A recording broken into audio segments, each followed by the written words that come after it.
If me see me keep looking over my shoulder, I gotta watch my back. Oh, she egged me.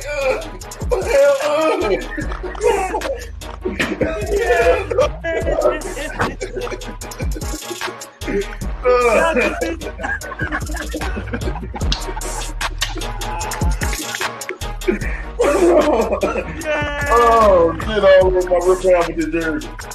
Go get that towel. Y'all didn't know. Y'all.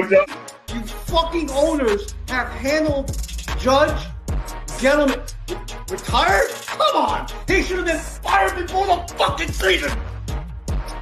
Joe Judge, quarterback sneak on not one, but 2 times from the fucking 5-yard line!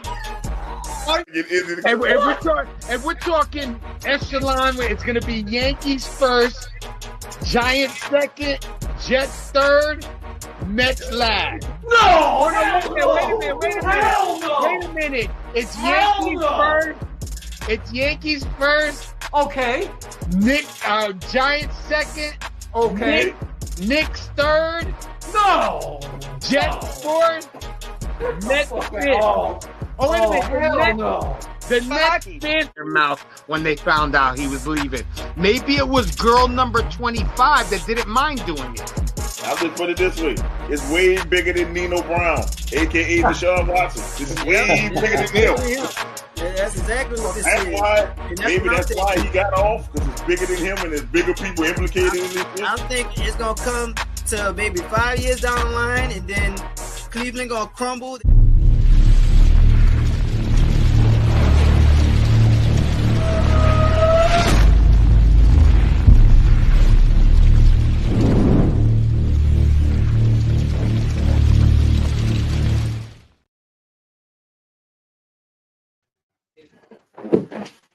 Oh, welcome to our sports show. This is your host, Mo Young, kicking it to you live. It looks like the haters, the only one decided to come today. I don't know what's up with this Doc's PTO. I don't know how he keep getting PTO. Don't know how he keep being late. Nah, I think he mentioned the other day that for the next couple of weeks that it was going to be like this.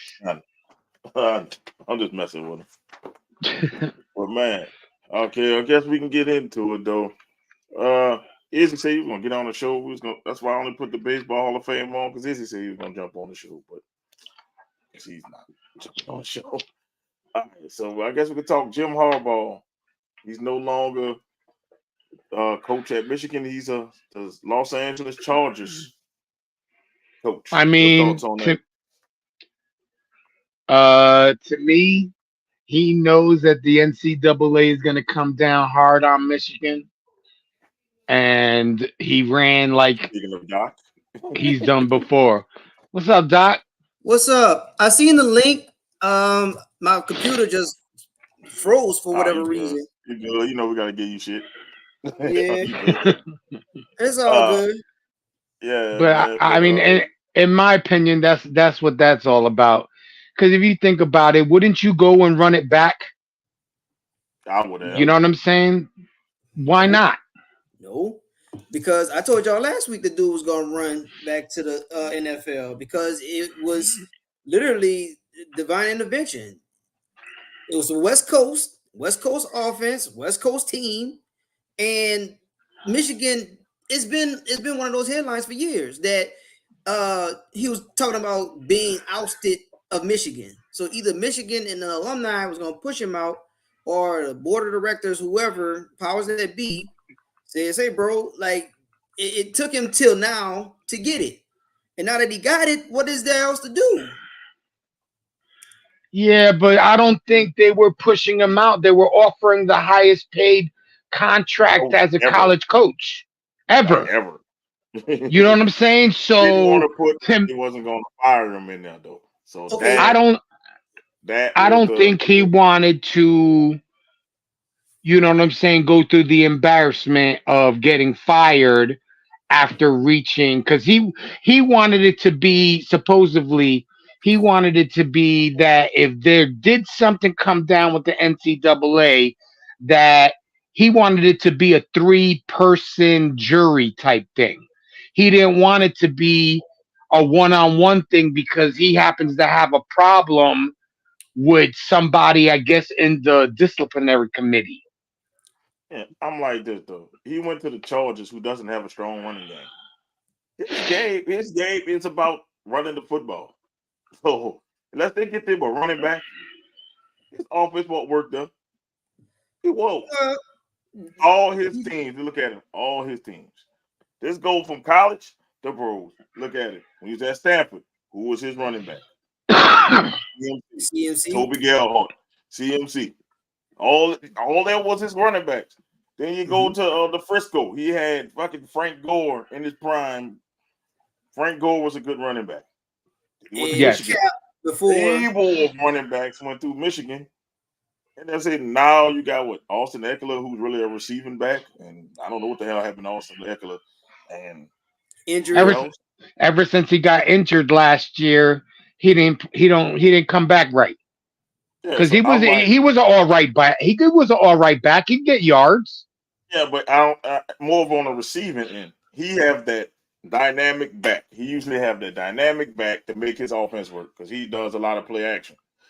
It will help Herbert if he gets a running back. So if I'm on the line, if Saquon Barkley is available, I'm lowering Saquon Barkley to the fucking Chargers. I think you put Saquon Barkley or even Derrick Henry, who's a free agent in that fucking offense. Yeah, that's what I'm saying. This offseason is going to be full of chalk, full of moves. I mean, we thought this season was all script because when we did our draft special and our thoughts and when we did shows before the season even started, I said this is not going to go as expected. And I mean, hopefully we get there tonight. But I'm going to tell you what happened and why he left college. What happened is whoever comes in and whoever's going to be that next coach, they're going to want that guy to stay there for a number of years. They're going to want a Nick Saban prototype. They're going to want that same blueprint. I want you to stay with my college for X amount of years, and I'm going to want multiple championships. Picked the coach. It was the guy who cried when he got suspended. Yeah, the offensive coordinator. Yeah. I'm happy that dude getting his opportunity. But with that big signing, so say if Jim stayed there, right? They're gonna want him to be that same models. Follow the instructions here. You're gonna follow that same mode as Nick Saban. Come over. You didn't win this championship. You didn't turn around our organization. We spent the time on you. Now we're gonna pay you. Now we're gonna expect you to stay here for a number of years. And let's face it, when the NFL calls, it's the NFL. You're not giving that up. You really be like, oh man, you may leave, but if you really got the itch to coach, that's where you want to coach. It was the only one coach I seen turn down the NFL after going to it, and that was Nick Saban. Nick Saban said, fuck that. No, because you got to deal with attitude. You're dealing with people that make millions of dollars. You got to deal with grown men. So let's see, because I'm like the Chargers, they got some pieces to work with, but it just. I mean, yeah, they got defense. I thought they would go with a more, person who have more of a dynamic offense. This offense is simplistic if you look at it. But well, then Belichick couldn't go there either because his offense is simplistic. That's why I was saying people saying Belichick. I say, oh hell no. Belichick going there. They're gonna set Herbert back. Not for LA. Listen, Belichick's gonna end up in Washington. He's not, because he wants. You know why he didn't get the job in Atlanta? He wants control.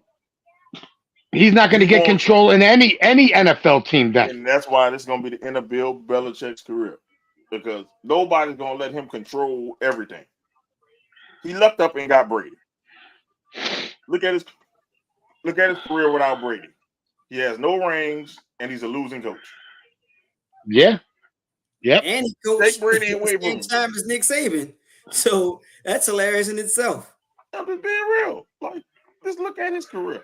His career without Brady. He coached multiple places without Brady. He coached the Browns. They were losers. He went to the Patriots before Brady came. They were losers. Then Brady came, and he became a success story. Brady left.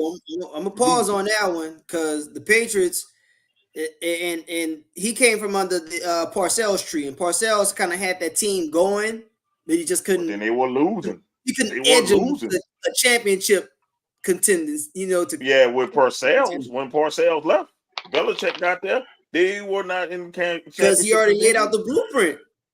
The thing about Parcells, championship contention though, not till they got Brady. Then when they got Brady, they went in that bitch's underdogs, and then they beat the unstoppable Rams. I mean, that's what happened. And then off they went.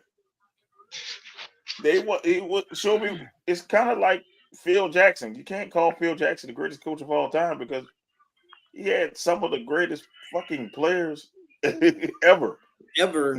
Like top 75. So it's kind of like if you got somebody who's transcendent, is it the coaching of the player? I mean, you still can't ignore we can't ignore the accolades either. I mean, cool, yeah, you have to play. But if I had Jordan, fucking Kobe, Shaq, Pippen, even though I can't stand Scottie Pippen, but Rodman in my career, all that, but Jordan stopped at 6, Kobe stopped at 5. Who's the common denominator? That's 11. That's all Phil. Phil never won a championship without a top 5 player. I mean, of all time. You still can't ignore that. That's 11. That's 11. It's 11, but you have some of the greatest players of all time. Just like Brady won one without Belichick. So that tells me it was more about Brady than Belichick. Yeah, it tells me he wasn't, he wasn't a flash in the pan where everybody thought that he could only go through on Belichick's the way Belichick schemes shit. He showed that no, I don't need Belichick. Treat my guy Eric Bieniemy, treat him like a stepchild. Just give him the head coaching job at this point. He won't ever be a head coach. I think a lot of people don't like his attitude, but I think they should give him a try. Because if you get Belichick there, y'all gonna go back. Y'all gonna be worse than what y'all been. Not really, because if you get Belichick to run the defense or be more defense, and if you get Eric Bieniemy to be your offensive coordinator, you know what I'm saying? Hey, if they pass over him, I think Bieniemy gonna want to get out of that. By all means. Nah, he ain't. There's only 2 slots left. There's Washington and the Panthers, I think it was. No, the Panthers got taken already. Panthers gone already. Oh, so then there's only one. It was this coach. I forgot. Just fucking somebody unknown motherfucker. I could look it up, but the Panthers coaching job got picked up yesterday. It was nobody great. It was like nobody that jumps off the screen. Oh, it got to be Washington and Tennessee. It's but there's 2 slots open though. They got Dave Carnales is their new head coach. He's the OC from Buccaneers. Dave Carnales. Oh yeah, I saw that last night that they were working to finalize the contract. Man, just give Washington might as well just make him Bieniemy be the fucking coach. No, you right, Anthony. Free Bieniemy because there's an OC spot available in New Orleans. And the way that I want it, if in a perfect world, he'll slide right into that offensive coordinator position. They're not going to hire him. Don't get your hopes up. They're going to hire somebody that's going to piss us off. In a perfect world, I ain't saying that's the way it's going to go. In a perfect world, you wouldn't have Derek Carr. Yeah, that's true too. In the perfect world, Drew Brees would have fucking retired. We could have won 3 Super Bowls at the time. That's the perfect fucking world. The time Brady won something the fucking Saints. That's the perfect world right there. And that a guy that guaranteed our championship. Guaranteed because that defense was young then. That Super Bowl defense was young then. And we had young playmakers. Yeah. We was way better. We was way better. All Drew had to do was say, "Ow, my shoulder." Man, all somebody do is crack Drew Brees in the shoulder. Just buy out this one, Drew. Just take this one, dog. Just take this one for the team. You got the records already. Just take this one. Man, look, they could have gave him a Super Bowl ring, man. They could have gave him one. They would have. They would have gave him one. They would have gave him one. I'm saying if Belichick, I think Belichick might sit out the year. I think so too. Because there's nowhere else for him to go. I think he'll sit out a year. I think he'll sit out a year, but then I honestly don't feel with the way the NFL is progressing that if Belichick doesn't get a coaching job next season, that's it. He's done. Yeah, because that old school Bill Parcells shit don't work. Not this one. Not in this. Not in this damn NFL. That Parcells shit don't work. When people spread you out 5 wide, shit don't work. Man, that's what's going on. They spread the defense out. So now, all that old school football shit don't work. You gotta fucking, update it. And then it's more of a scoring league. You can't beat motherfuckers 13-10. We learned that shit this year.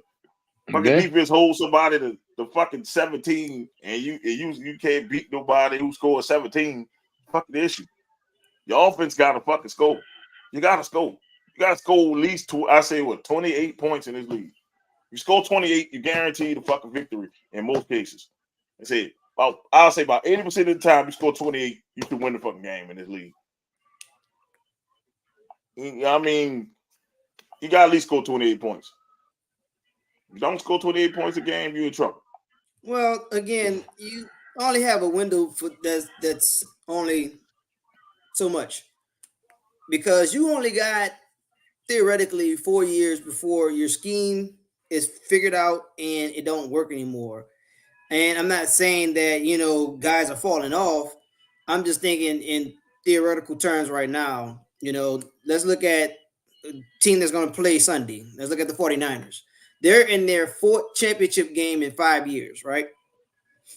But look at the way that they brought it. Theoretically, it's the same team. The way I look at them is defensively. But you look at their offense, they done drafted a guy. The guy never really got going. That guy got hurt. Then you had to bring in, some other guy that you wanted to get rid of. And then, that guy got hurt. And then you wind up going with your last pick. And you're like, okay, cool. Now it has to work. And now it is. But wasn't the last pick outplayed everybody? Being an ultimate game manager, because all Brock Purdy is a game manager. I don't want to hear this shit about he's dynamic. He's not dynamic. It's a game manager. Getting the ball in the hands of your playmakers is nothing but a game manager. Okay. That's fair to say. Don't fuck it up. Here it is. Don't fuck it up. Can you put the ball in Brock Purdy's hands and tell him don't fuck it up? When he tries to be Superman, he looks like shit. The game they lost, they put it in his hands, and he shows you a game manager. Look, get the ball short to Debo, let Debo break tackles, get the ball to some crossing routes to IU, get the ball to Christian McCaffrey. Don't try to make plays yourself. That's what they're telling him. Don't make plays. All that's fine and dandy, but if it was that easy, why the last 2 guys couldn't do it? Because the last 2 guys are not as accurate as Purdy. The last 2 guys were garbage. Garoppolo is garbage, and Lance was garbage. I said that when they drafted Lance. Don't Garoppolo got 2 rings? Garoppolo got 2 rings because he was a fucking backup. I'm gonna bring people accolades into it.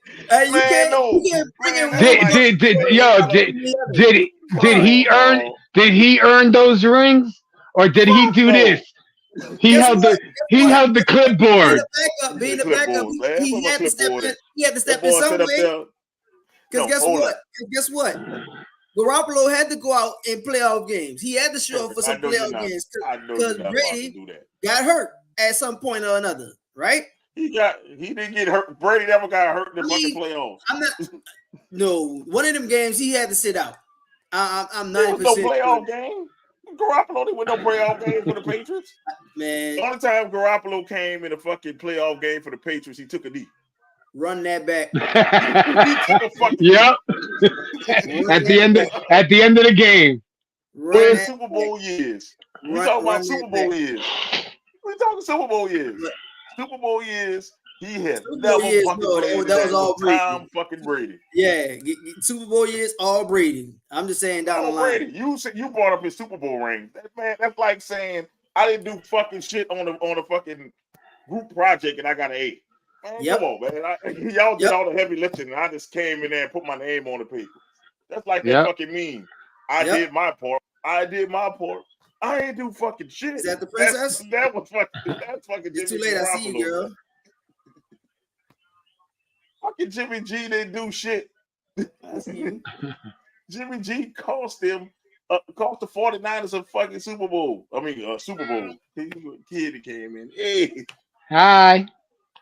All right. See, look, Jimmy G cost I'm going rated G now. Jimmy G cost the 49ers a Super Bowl. Rated G. Yeah, they were up big, right? In that Super Bowl in the fourth quarter. And Jimmy G cost the 49ers. Go talk to your brother, because your brother. Of course, he was in my house when it happened. No, wait. I saw the tears from all the 49ers faithful when they thought they could beat Patty Mac. And Jimmy G cost him that, man. And Jimmy G hit the panic button. Yeah. I remember that day. Brock Purdy got Jimmy G in him. I seen him hit that panic button. Whoa. Oh, I seen him hit that panic button this year. Whoa. Oh, I seen I ain't going there for you. The Minnesota game? You saw the Minnesota game. Okay, that's one game. Yeah. Oh, he got it in him. It's not big as Jimmy G, but it's in him. So they need to tell him, just get the ball to Debo. Get the ball to IU. Get the ball to CMC. Don't do anything stupid. If you do something stupid, the Lions are going to win. In the words of Pops, Lions. Lions are going to win the fucking game. Man, but Lions are going to win the game if he does something stupid. But the 49ers facing their Achilles heel. I mean, I'm not saying it's suspect, but they struggle with the run. So, in the Lions will run that ball. And nobody ever made the Super Bowl or won the Super Bowl losing to Kirk Cousins in the season. It's the Kirk Cousins curse. It's alive. And guess who lost to Kirk Cousins this year? They got a Kirk Cousins curse, and they got a Josh Allen curse. They got a Josh Allen curse too. Fucking party. He cursed himself. We're gonna talk about him. No. Whoever beats Josh Allen in the playoffs loses their very next game. Go down the line. Go watch it. Anybody who beats Josh Allen loses their next game. That's right. Kansas City, you on notice. You could break it. But history has told us already. It don't matter because we know that Mo's picking the Chiefs tonight. I gotta pick them. So you gotta pick them. So Lamar comes out on Sunday and balls out. You're gonna be like, damn, man. Now I'm putting it this way. And if it goes like I think it's gonna go, it ain't gonna be fun in fucking Baltimore. Ain't no partying going on in Baltimore. No. I might have picked the Chiefs anyway. Because it seemed like they drinking Michael Jordan's special juice off of Space Jam, and all of a sudden they start to ball out. Receivers catching balls, fucking the defense stopping people. You know what? Where was this Chiefs? That was a good game. That was a good game. But I honestly think Buffalo kind of showed their hand. Because when they came back after halftime, they interviewed the coach. Coach, what you got to do? Go for it. And that's the mentality. He started that whole second half just like that, going for it. And I'm like, dude, you give it to Damar Hamlin. You ain't got nobody faster than Damar Hamlin. I understand why you give it to Damar Hamlin, but this ain't time for a Rudy moment. This ain't time. This is the playoffs, man. I mean, look, sit down. No. You ain't gonna touch this ball. You don't give it to somebody who fast. Well, he looked like an ice wagon running through that fucking. Who would have thought, the ball of all people is going to, him? I mean, it was a gutsy call. But I mean, y'all was hanging. Y'all was going. Y'all was going blow for blow, tit for tat. And it obviously came down to say, bro, whoever F's up first is going to wind up, being the loser. You telling me you trust Damar Hamlin with your season on the line? A backup safety who only got 3 tackles in the year, who don't have any interceptions, so we don't know if he can run or not. I'm just saying, you don't. Hey, would you trust your season to Damar Hamlin? No. There it is. I'm not. They outcoached themselves. Everybody that plays defense, I'm not trying to be offensive when I say this, but you play defense because you can't do nothing offensively. For a reason. You play defense because you can't catch. Except Deion Sanders. Man. Deion could have played offense. Charles Woodson too. Charles Woodson could have played offense. But even Rod Woodson. Besides those kind of two, everybody else who play defense is the reason why you play defense. Either you're too aggressive or you can't catch. So, I mean, no offense. If you're good at it, great. Because I'm going to use the greatest example of all time, Richard Sherman. Richard Sherman, that dude started his collegiate career as a receiver. He couldn't obviously save his life. His offense, his what he's known for in his career is playing defense. You know why? He couldn't catch. Looked at you, said, what are you doing on this side of the ball? You don't belong on this side of the ball. I'm a receiver. No, you're not. So, and that's why he wound up being one of the greatest defensive people ever. Because he knew exactly what's going on. He just couldn't do it himself. So why not, battle that, be the opposite of it? Well, I'll just tell you, Richard Sherman couldn't catch. I saw his stat again. He had horrible catching skills. He can catch good for a cornerback, but he can't catch for a wide receiver. But defensive side of the ball. Yeah. Oh no, he was nasty. Comes right to him. Look, when you comes right to him, he can catch it. But you asking him to do an over the shoulder catch? Nah, ain't too much. That ain't my lane. Like that, none of that going on. That ain't my lane, G. But I mean, I wouldn't have trusted Damar Hamlin with my damn season on the line. I don't care about that. This ain't Rudy. This ain't the movies. Well, in the movies, Damar Hamlin get that first down, and everybody cheers and goes crazy and lift him up on the shoulders. That's what this ain't the fucking movie. And Bills Mafia probably out there doing it. They probably out there playing they Madden right now, setting that scenario up right now. Like, I'm gonna fix this. The fuck? I'm gonna fix this. It's gonna work. You give Mahomes, of all people, momentum. That's what you do.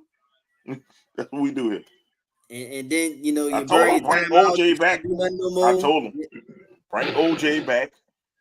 OJ would have set the tone. That's Black Force energy right there. That's Black Air Forces right there. You bring OJ back to the stadium, they win that game. It's too late now. It's too late now. People go to cheer OJ, man, in Buffalo.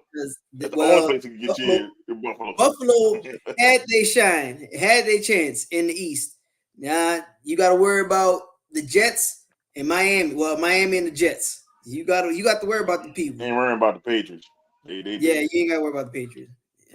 That day is done. Yeah, not this year. The sun is set over there. If worry about the Jets if Aaron Rodgers fucking Achilles holds up. Yeah. If he can play longer than a series, then you worry about the Jets. Honestly, I don't think Buffalo needs to worry about anybody because Miami imploded. Yeah.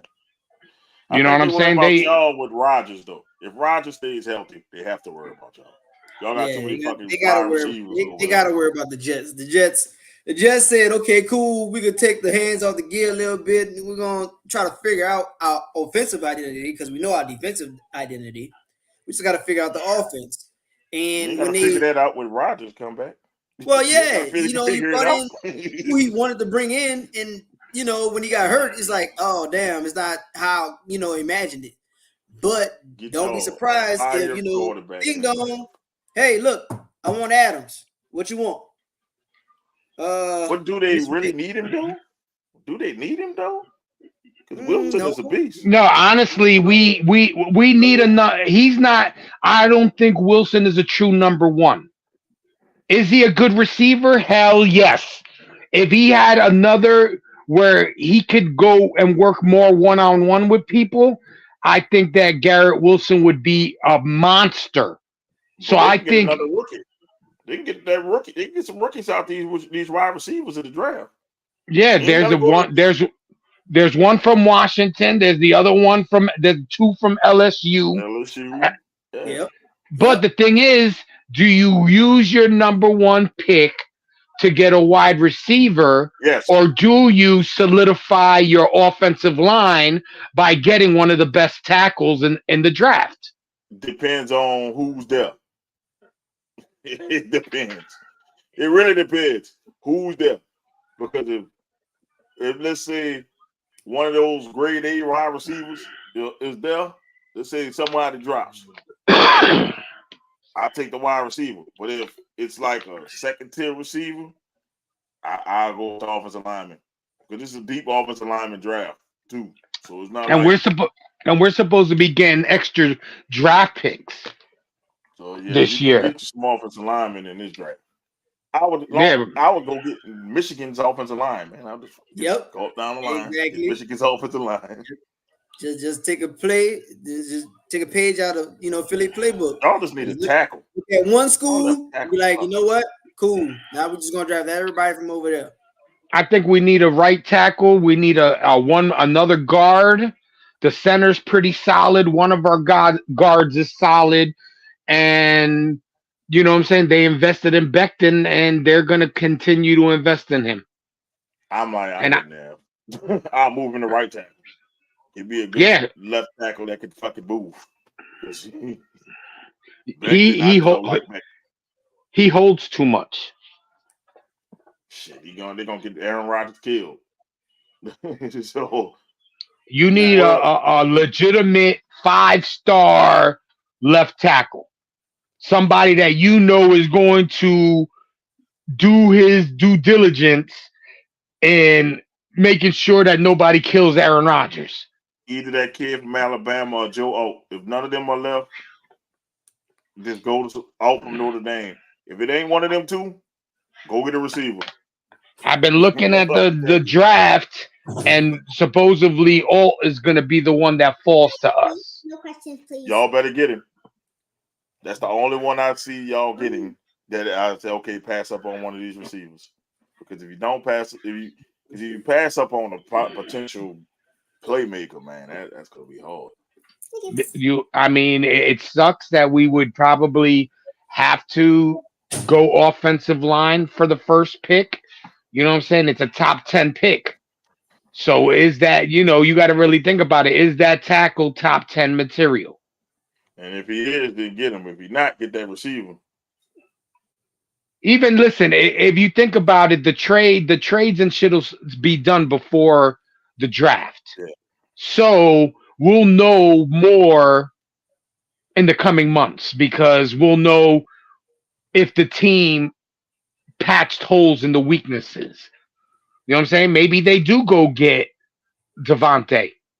Maybe they say, fuck it, we're going to invest in that because Devontae with Garrett Wilson would be a scary receiving core. Yes, it would. And it'll be a legitimate number one because if you think about it, who are you going to double team, Garrett Wilson or Devontae Adams? You got to double team one of them. Exactly. And one Devontae Adams out of the two. Yeah, because he's a bigger back. Receiver. A bigger receiver. Yeah. On this Fox Sports one, they got y'all getting an offensive tackle from Penn State. On theirs. And damn, they got Jaden Daniels falling all the way to 11 to the Minnesota Vikings. No, brother. I need you 14. Good Lord. I need you 15. Look, I heard in one of the mock drafts, they had the Patriots trading or the Bears trading to the Patriots. Some crazy shit, but Jaden Daniels was going to end up a Patriot. Yeah, they got him dropping. They got the Patriots picking up Marvin all Harrison me, Jr. keep dropping to 14. That's why they got him. They got him dropped to 11. They ain't getting past. They ain't getting past Minnesota. Jay Daniels there. Minnesota ain't passing up on Jay Daniels. Kirk Cousins is on the way out. Either 14 or Jay Daniels with Justin Jefferson. Ooh. Hello, Minnesota. Oh. Hello, Minnesota. Do you think that's the next coming of CJ Stroud, or is he gonna make his own legacy?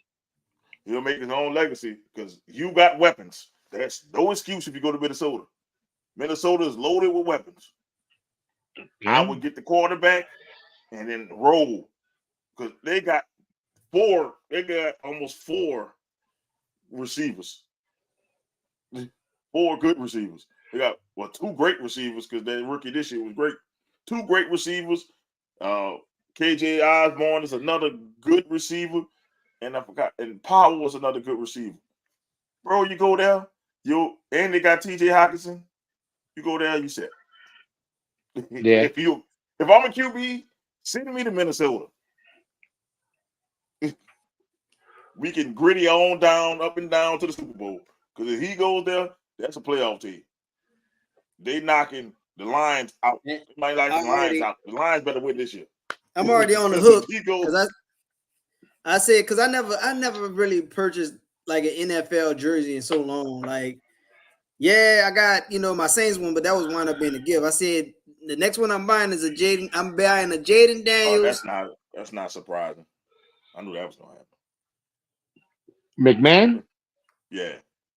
We talking about WWE Vince? Yeah. He got caught doing some nasty stuff. Yeah, we talked about that. Somebody posted it in the chat. I didn't get a chance to read it. I had to read that shit on air last night. all his text messages? Yeah, I had to take me a 30-minute shower because I felt so dirty reading that shit. Damn. James Daniels coming to Washington. You hope. Yeah, you would hope, brother. That's the only time. The ones I see, they got y'all getting Drake May. So you better get your Drake May jerseys going.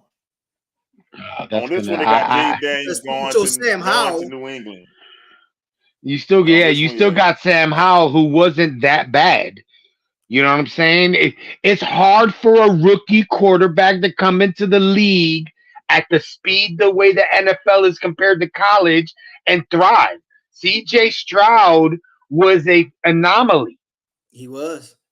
You know what I'm saying? He was an anomaly. There was no way that anybody really. I mean, Mo said that's the best quarterback coming out of the draft last year. Oh, yeah. I remember that. But did we think he was going to do that? No. Not going None to the of playoffs. us. I thought he was going to be rookie of the year. I'm like, this dude here is too fucking accurate. Like, accuracy, you can't teach that shit, bro. That's you either got it or you don't. Like, either you accurate or you not. He got that. You can try to teach it, but not everybody's accurate. And he was accurate as hell at Ohio State. Yes, he was. So, I mean, I don't know what they. I mean, and he got picked by the right team because he went to Carolina. He probably would not look like the same. So he fell in the perfect situation. Their pieces actually meshed. In the Texans. Y'all said this. Yeah. I don't think that the players that they had, I don't think anybody, even a good quarterback, would have been for the Panthers. They would have had a shitty season. Yeah. Yeah, I don't think they didn't draft right. They didn't draft right, and they didn't. Whoever was the offensive coordinator or even the head coach just wasn't NFL coach ready. I mean, that's my opinion. The thing is you gutted you gave up all your capital to get fucking Bryce Young. You gave up everything. So it's like, what really could the Panthers do? And then you gave them your number one receiver. So you drafted a QB and you took the number one weapon away from him. What the hell? Now why would you do that? Going to miss out. The Panthers are going to miss out. They could have probably got Marvin Harrison Jr. if they would have stayed pat. Yeah. Now you pass up on all the great wide receivers are going to be gone by the time they pick. Yeah, yeah. I mean, it's going to be gone. Really much. It shows you. You're going to get second-tier receivers. It shows you their. I'm not gonna rag on their culture, but it's just with their ownership and what's really going on over there. Man, I think they just kind of hit the panic button. They kind of put all their eggs in one basket. We're like, okay, cool. Now we got Bryce Young, and we're just gonna build from there, and we ain't got to worry about nothing else. Well, that's cool and all, but you're gonna need to put somebody around him. You can't. You already gave up the house when you traded your receiver to Chicago, and then you're like, okay, cool. I'm gonna have this young bull, and he's gonna put in work. But then you got rid of your coach in mid-season. And then you're gonna say, "Well, I don't want to seem like I'm losing. I don't want to seem like I'm taking and dialing it in. So I'm going to sacrifice, this game in Chicago, this game versus Chicago, and you wind up doing that too. I mean, you're doing the right thing, but you're not doing the right thing. If that makes sense. Like, yeah, you have integrity and whatnot, but at the same time, you got to put pieces together. You can't just say, oh, here's 1,000 pieces. Now I'm going to wind up making the puzzle make a big picture. Well, it only works if the pieces work together, fit together. And you got a piece, you got a good piece. Now put things around it so it can get clearer. Right now, it's not. Well, honestly, how can you call him a good piece when he didn't do shit this year? You need to put the players around him so that he could show out. If he don't, they could go get receivers, running backs, offensive line, and he might still be booty. He could. You right. But I guess looking at it right now, the rose petal glasses, and he won a chance. No, he didn't win a chance. No, he won a Heisman. Yeah. I don't think he got the championship.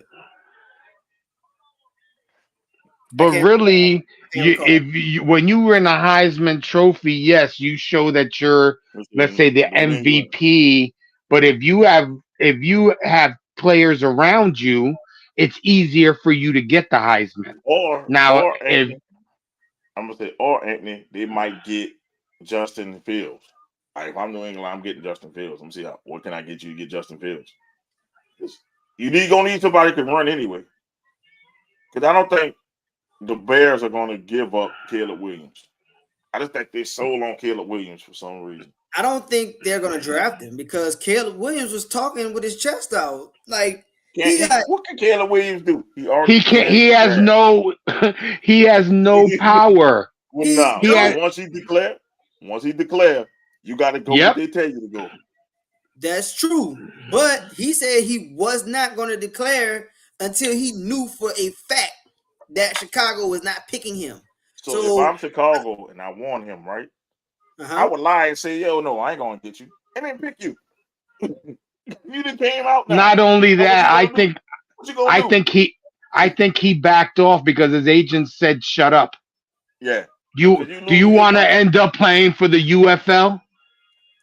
You know what I'm saying? Like, if you really coming out thinking, "Oh, if you draft me, I want ownership stake in the team that I'm going to, get drafted by." No, they don't. Yeah. They don't want anybody to have that type of power. It's not gonna work at all. He might shit on him. He might have shit himself in a corner because he ran his mouth.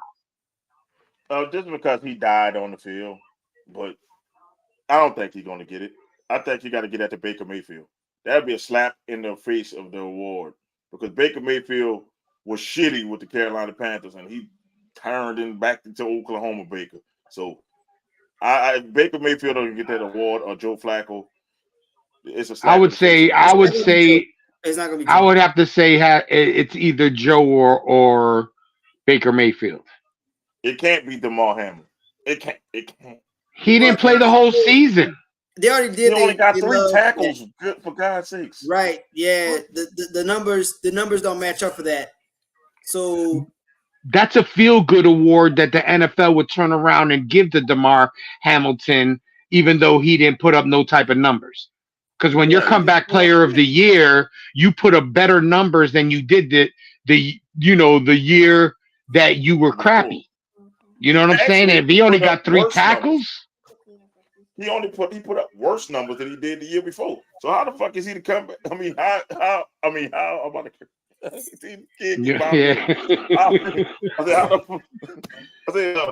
how is he gonna be the comeback player of the year and he didn't do that? Like he basically rolled the bench and was on he didn't dress out for a lot of games. Nah, I'm not with that. It's a feel good story. I'm glad he's back, but not comeback player of the year. If I'm Hamlin, I'm not accepting that award. Yeah, Buffalo already gave him his story, because they said that roster spot for him. They said it from where it goes. Why would you draft a player that don't want to be there? He gonna have to be there. I don't care. You gonna be late because if you suck for us, you gonna mess up that second contract for yourself. So you better come out there and play. So, yep. If I really want him, because the Bears are in a bad position. Because do you ride with Justin Fields or do you go get Caleb Williams? That is a tough decision. I'm glad honestly, in my opinion, if I was the GM or the powers that be at Chicago, I would stick with Justin Fields because he's already shown something. And you bring in a wide receiver like Marvin Harrison Jr., and now your offense got some pretty decent weapons. You know what I'm saying? Go get yourself a running back and go get yourself a couple of role receivers and roll like that to turn around unless they trade the number 1 and get a handful of picks. I would definitely stick with Justin Fields, get a Marvin Harrison Jr., and I bet you the Bears would be somebody you talk about next season. I'll put it this way. I know why Anthony don't want him to pick him. Who's number 2 in the draft?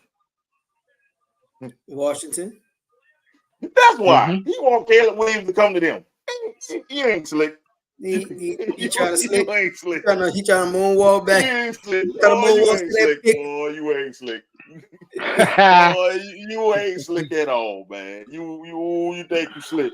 You think you slick. Washington would probably do Washington things and go draft a fucking punter or something.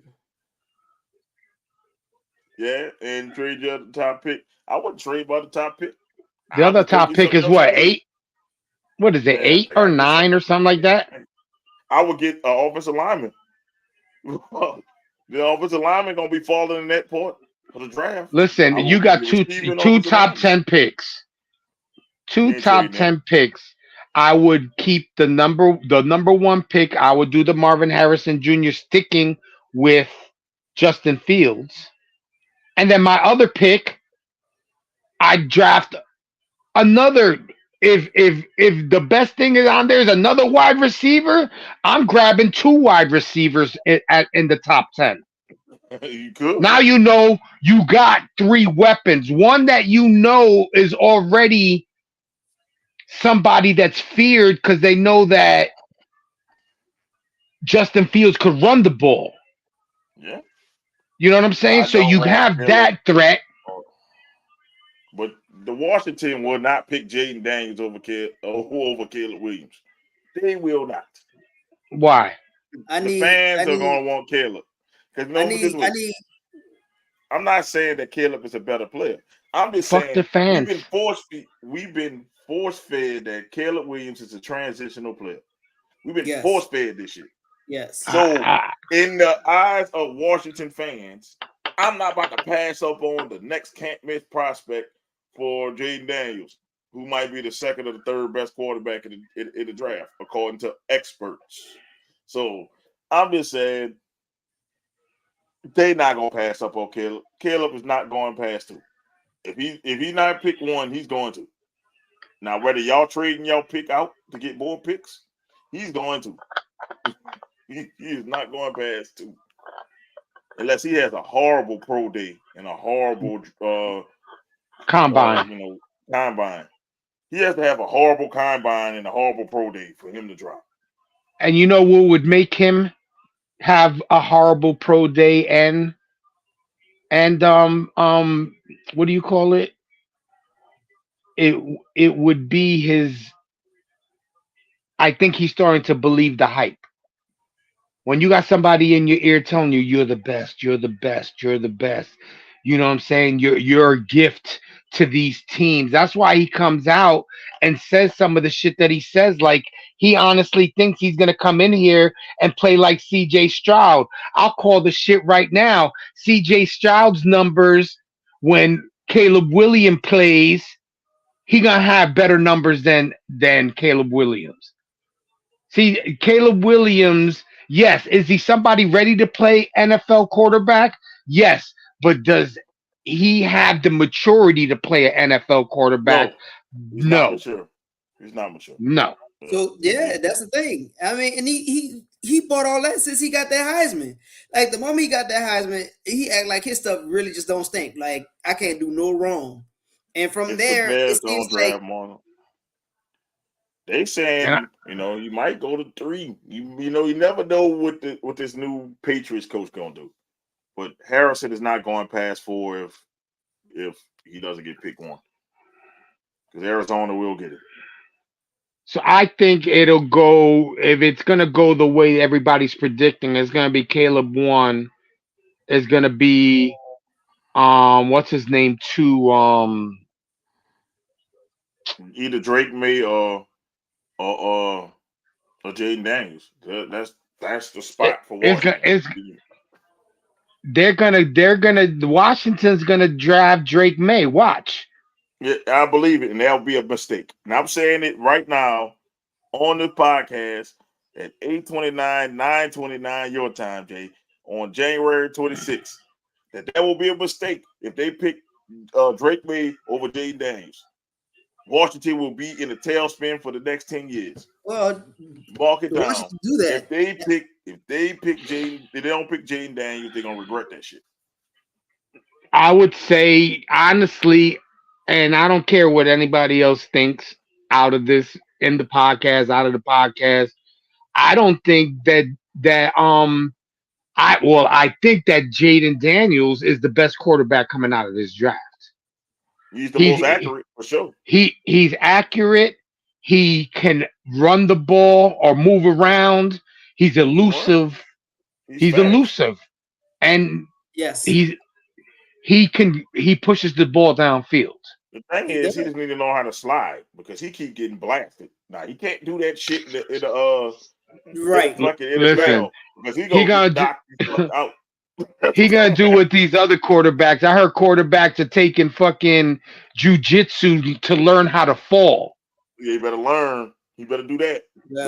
I've seen him a couple times this year looking like a Looney Tune cartoon. Like he got you saw the birds flying around his head and shit. Yeah, man. No, man. You can't do that. Now, once he learns how to slide, it's perfect. I think Caleb Williams is going to be like the 3rd or the 4th best quarterback in this draft.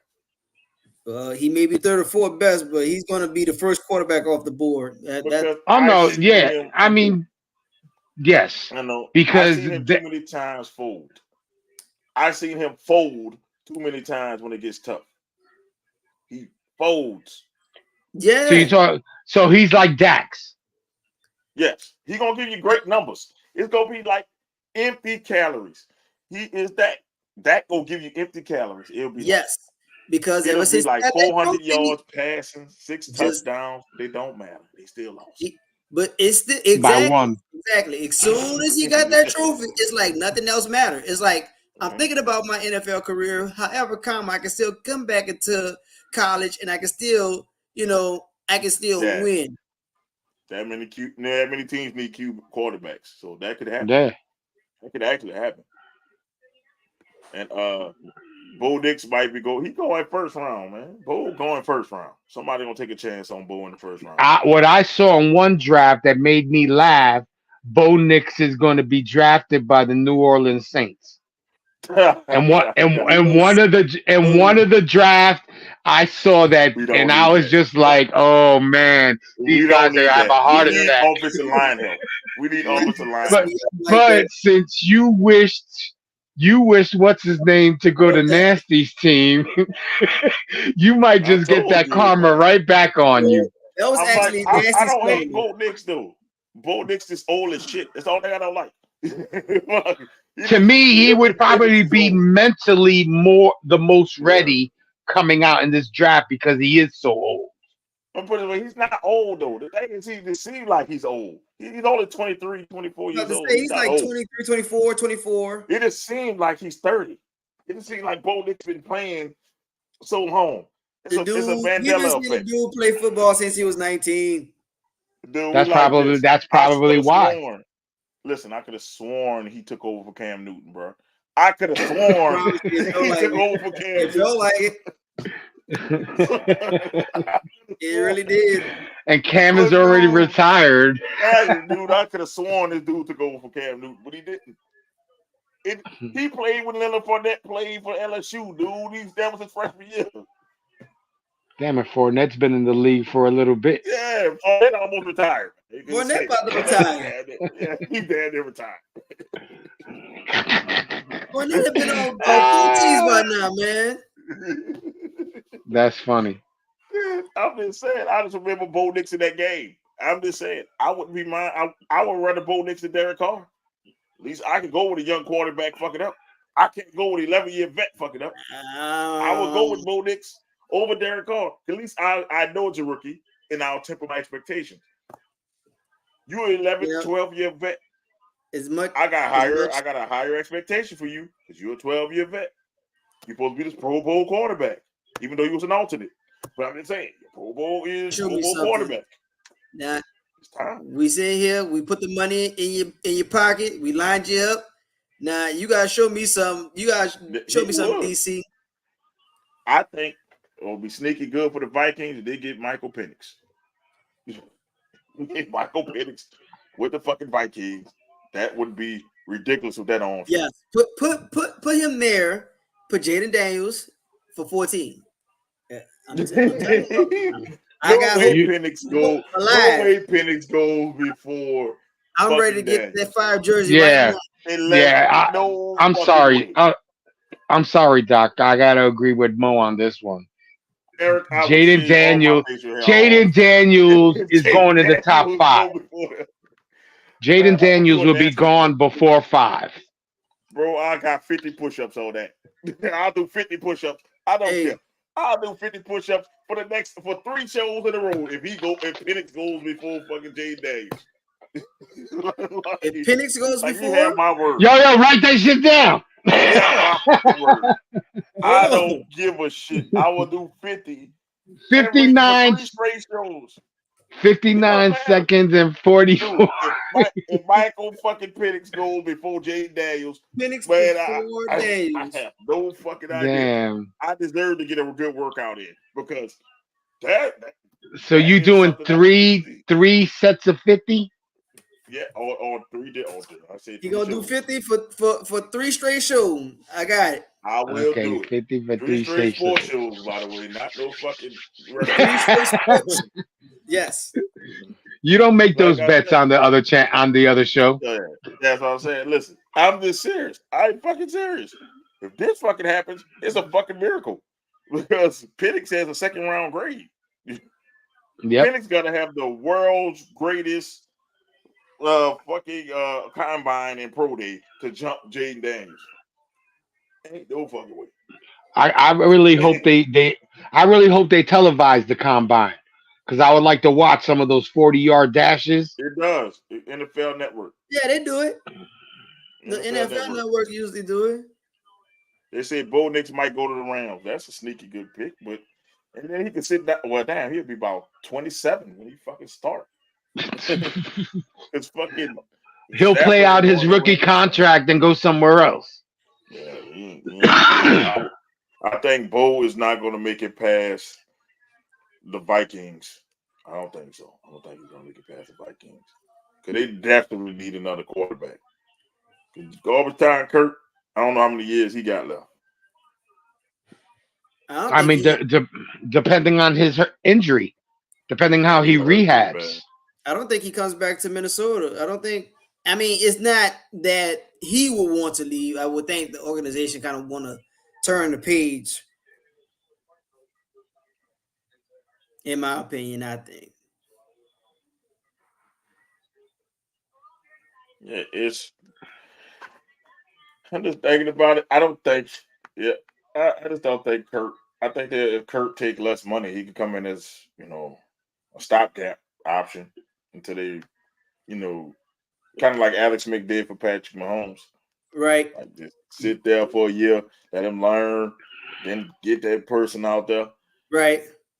Yeah, this is the part of the career that he's at. Even though he does put numbers up, you can't deny it. He's garbage time Kurt. We call him that for a reason. You know what I'm saying? But for him to mentor somebody else, you know what I'm saying? Because he's on his way out. Like you said, how many more years could Kirk Cousins really have? Already with an Achilles injury under his belt. Maybe 2 or 3. So that's a good way to mentor somebody in 2 or 3 years of mentoring them. And then maybe that last season, unless you're putting up crazy numbers, then you let the kid get, let's say, the end of the season, and then that following year, that's your new starting quarterback. I don't know, man, because if we talk about Kirk Cousins is the elder. He's the elder statesman in that division, right? Because who else you got in that division? You got, you take out Kirk. You got Golf. You got who's young, Love, and you got Justin Fields currently. I mean, it's all 3 of them are young. Yeah, they're all young. I'm just saying that because it's time to turn the page. You got these guys like that. Golf right now, NFC Championship. The Love, he was a game away. So you're picking the Lions? You just said Lions, NFC champions, and they haven't played the game yet. I said championship game. There's a conference championship game. Oh, okay. Yeah, it's a conference championship game. So, I mean, it's a bunch of young guns, young bulls in there. And Lions. We know what Pop's going. What Pop's for you at? But before we even get to the picks, Lions. I don't know. The way he said that, he didn't say game though. He said NFC Championship. So that's why I had to call you on that shit. So we found this. They're gonna have one weapon because they're gonna lose the other one. They're gonna lose. And listen, if they lose Saquon, the Giants are rebuilding. They are rebuilding because you're not gonna be able to match that talent. That game was nuts. Because Devin Booker was going crazy in that game too. What happened to defense? Look at his numbers. I bet you he tried to shoot like 43s. Yeah, Devin Booker had 62 tonight. Damn. Like, Devin Booker had 62. That proficient in the league now? Because we just had another day like this when Cat scored 60. And B dropped 70. And B dropped 70 on the same damn day. They playing the Hawks. He dropped 70 on Wemby. Yeah. They tell you Wembley ain't what it is. No, he's still young. He needs to put some weight on. 73-point triple-double. He was 3 assists shy of a 70-point triple-double. He was 3 assists shy of a 70-point triple-double. Who, Luka? Yeah, 73, 10, and 7. Let's take the surprise. What did Kyrie have? Bro. Just curious. I don't think Kyrie played. Kyrie didn't play. That's why he got 73. Kyrie didn't play. Because he had to be the offense. I think he got mad. He got mad because of what had that comment the other night. That fan told him. Embiid dropped 70, so Jaden Brown had to drop 73. But you know how ridiculous 73, 10, and 7 is? That is he had 73, 10 boards, and 7 assists. 7 assists. That's ridiculous. He crazy. Got 3 more assists. That means he was the offense. Ridiculous. That'd be the best triple double. And what was the final score? 148 to 143. Nah, if you think about it, his bench scored 70 something, or the rest of the players scored 70 something points. So if you take his 70 out, they get blown the fuck out. What the hell happened? Jesus, man. He was damn near half the team. It's been a record week for the NBA. Wow. Bro, this dude played 45 minutes, got 73 points. 73 points. Embiid had 70 a minute ago. And, shout out. Well, I'll save it for the shout out. And D-Book is going off. D-Book had 30 something in the first quarter. What? Yes. Damn. I'm gonna have to they lost though. He scored 62 and they lost. Empty calories. Wow. Yep. Empty calories. Dang it. But still 62 and 62. Durant only had 20. So I guess Durant was just feeding him the ball. Shit. They put the video game numbers. Exactly. Yeah, exactly. It's crazy. There's no defense. There's no defense in the NBA. There's no defense in this NBA. It's not sexy. It's not appealing. They trying to get this game out here. They're changing a bunch of things. Let me be coach.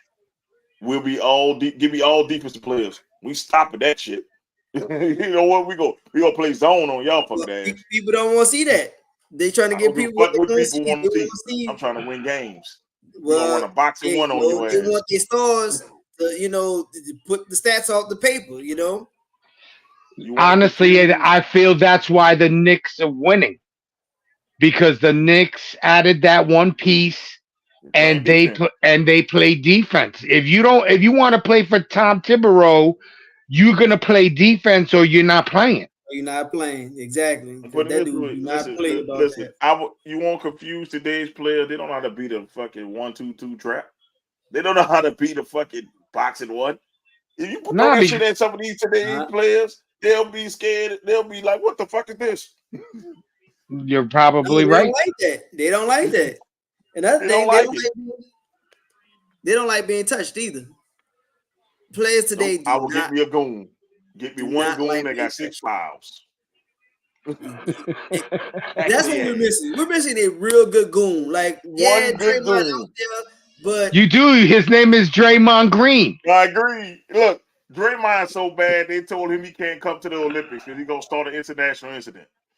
That's why they didn't fucking break Draymond. They told Draymond to stay at home. I don't want to hear that. Draymond was about to call in playing 401k. I don't want to hear that because Draymond, he really don't have nothing else left to prove. Like, he got 4 rings. Like, what else is there left for him? Right? Play with LeBron. Nah, we done. We done. I don't want to see that. Don't get me wrong. I like LeBron. I got no beef with LeBron. LeBron goes till your heart desire. Go as long as you want to. But I'm tired of talking about you. I really am. It's like everything that you do is so spectacular. Oh, look, LeBron, he's with his antics. He caused this foul and then he knocked down, the peanut guy. The guy that's selling the peanuts. Look at him eating the peanut off the floor. And he got him fired. I'm tired of talking about it. Everything LeBron do is not that spectacular. Like, honestly, if we're going to go back to the perfect world conversation, in the perfect world, LeBron would be the 3rd best player on that team. In a perfect world. I'm tired of talking about it. Hold up. He should be the 3rd best player on that fucking Lakers team because D'Lo is going off. That's what I'm saying. In a perfect world, I wouldn't be talking about LeBron. I'd be talking about these young LeBron is a stat stuffer. That's why they losing. But I want the next up. I want the next man up. LeBron, you got 4 rings. I'm tired of talking about it. He's stat padding. That's why. Yeah. Yep. Oh yeah, LeBron has great numbers, but it's because he's stat padding. There are a lot of empty calories on a lot of LeBron's points in his career. They're not meaningful, impactful points. The best time he had in fact impactful points is when he played against the Pistons in that time he arrived. When he scored like 24, 27 points in a row. You're right. That's impactful points. Yes. His should be a lot of empty calories. He done scored in the first and second quarter. He took the third and fourth quarters off. And you're right. And empty. You're right. Yep. You're right. You're right. Empty calories. Like, I mean, like, I get when it. Jordan scored, it was he's impactful. The NBA's, Jordan took over the game. You know what I'm saying? Like, when do you ever see LeBron just take over a game? It's rare. Somebody got to piss him off or something. Team-wise, he can get shit moving. But when Michael was losing, which, you know what I'm saying? He didn't like to be like end of the third quarter and they're down. Mike didn't like that. No, right. So he would take over the game and he'd drop whatever they needed done. He would get it done. And he played back in the Goon era. Yes. Last time LeBron took over a series was when they played the Warriors. They were down 3-1. Him and Kyrie, they just went nuts. That was but it's him and Kyrie. Him and Kyrie. I'll say what it was mainly LeBron though. I ain't gonna shit on him. He had that was like a Herculean effort. It was. He went down. Like he was getting 40-point triple doubles. Yes. Dude, yes. Like he was doing his thing. That's the last time I saw him make impactful points. Ever. That's the last time. And how long ago was that? Like 2016, 2017? It's a long time ago, bro. 2017, I want to see. Yeah, and with the way this NBA plays now, so soft, of course, if I'm the focal point of a team, I'm going to take all the points. I'm going to score. You know what I'm saying? Yes, I need a team to help me win, because how many times has the reason why the team won the playoff game, whichever it was, Miami or Cleveland, how many times was it because of him that they actually won the game? How many times has he been saved by other players? Where Mike took the game over, he took the game over. Yes. You know what I'm saying? If he had to come he doesn't have that killer instinct. I ain't gonna say it's not a scoring killer instinct. He has a killer instinct as a basketball player. I will say that. He'll make the right play.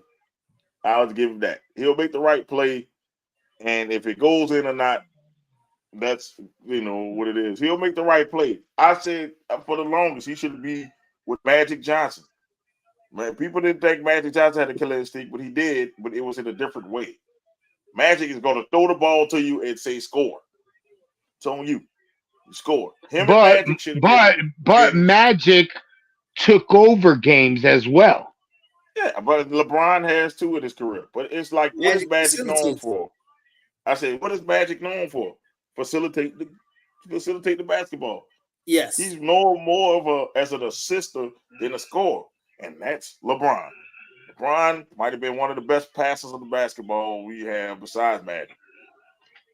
And nothing wrong with that. He might be the best driver of the basketball too, because he was just bigger and stronger than everybody. But he is not a scorer. He's a good basketball player. He's an all-around basketball player. He's a great basketball player. Yes. He's not a finisher. He's not an assassin. Yeah, no. He's not an assassin. I was thinking the same word. He's not an assassin. The thing is, you Mike and Kobe needs to be fucking compared. Magic and LeBron comparison. Durant and Bird. That's the comparisons people need to do. But people want to mix and back shit, and it doesn't work. Because I try to tell people, who would you pick? Number one pick overall. Would you pick Jordan or LeBron? If you pick LeBron, you're gonna lose. Yeah, we talking about against me because I'm going Jordan. And we talking about the best version Jordan versus the best version of Bron. Then I'm picking Jordan all day. Yeah, that's just we're talking about prime. in their prime. Yes. If you go number one, you got the number one pick. Who are you picking to start your franchise? I'm picking Jordan. I'm not stupid. I've seen the guy play. You know what I'm saying? You know, I'm a Knicks fan.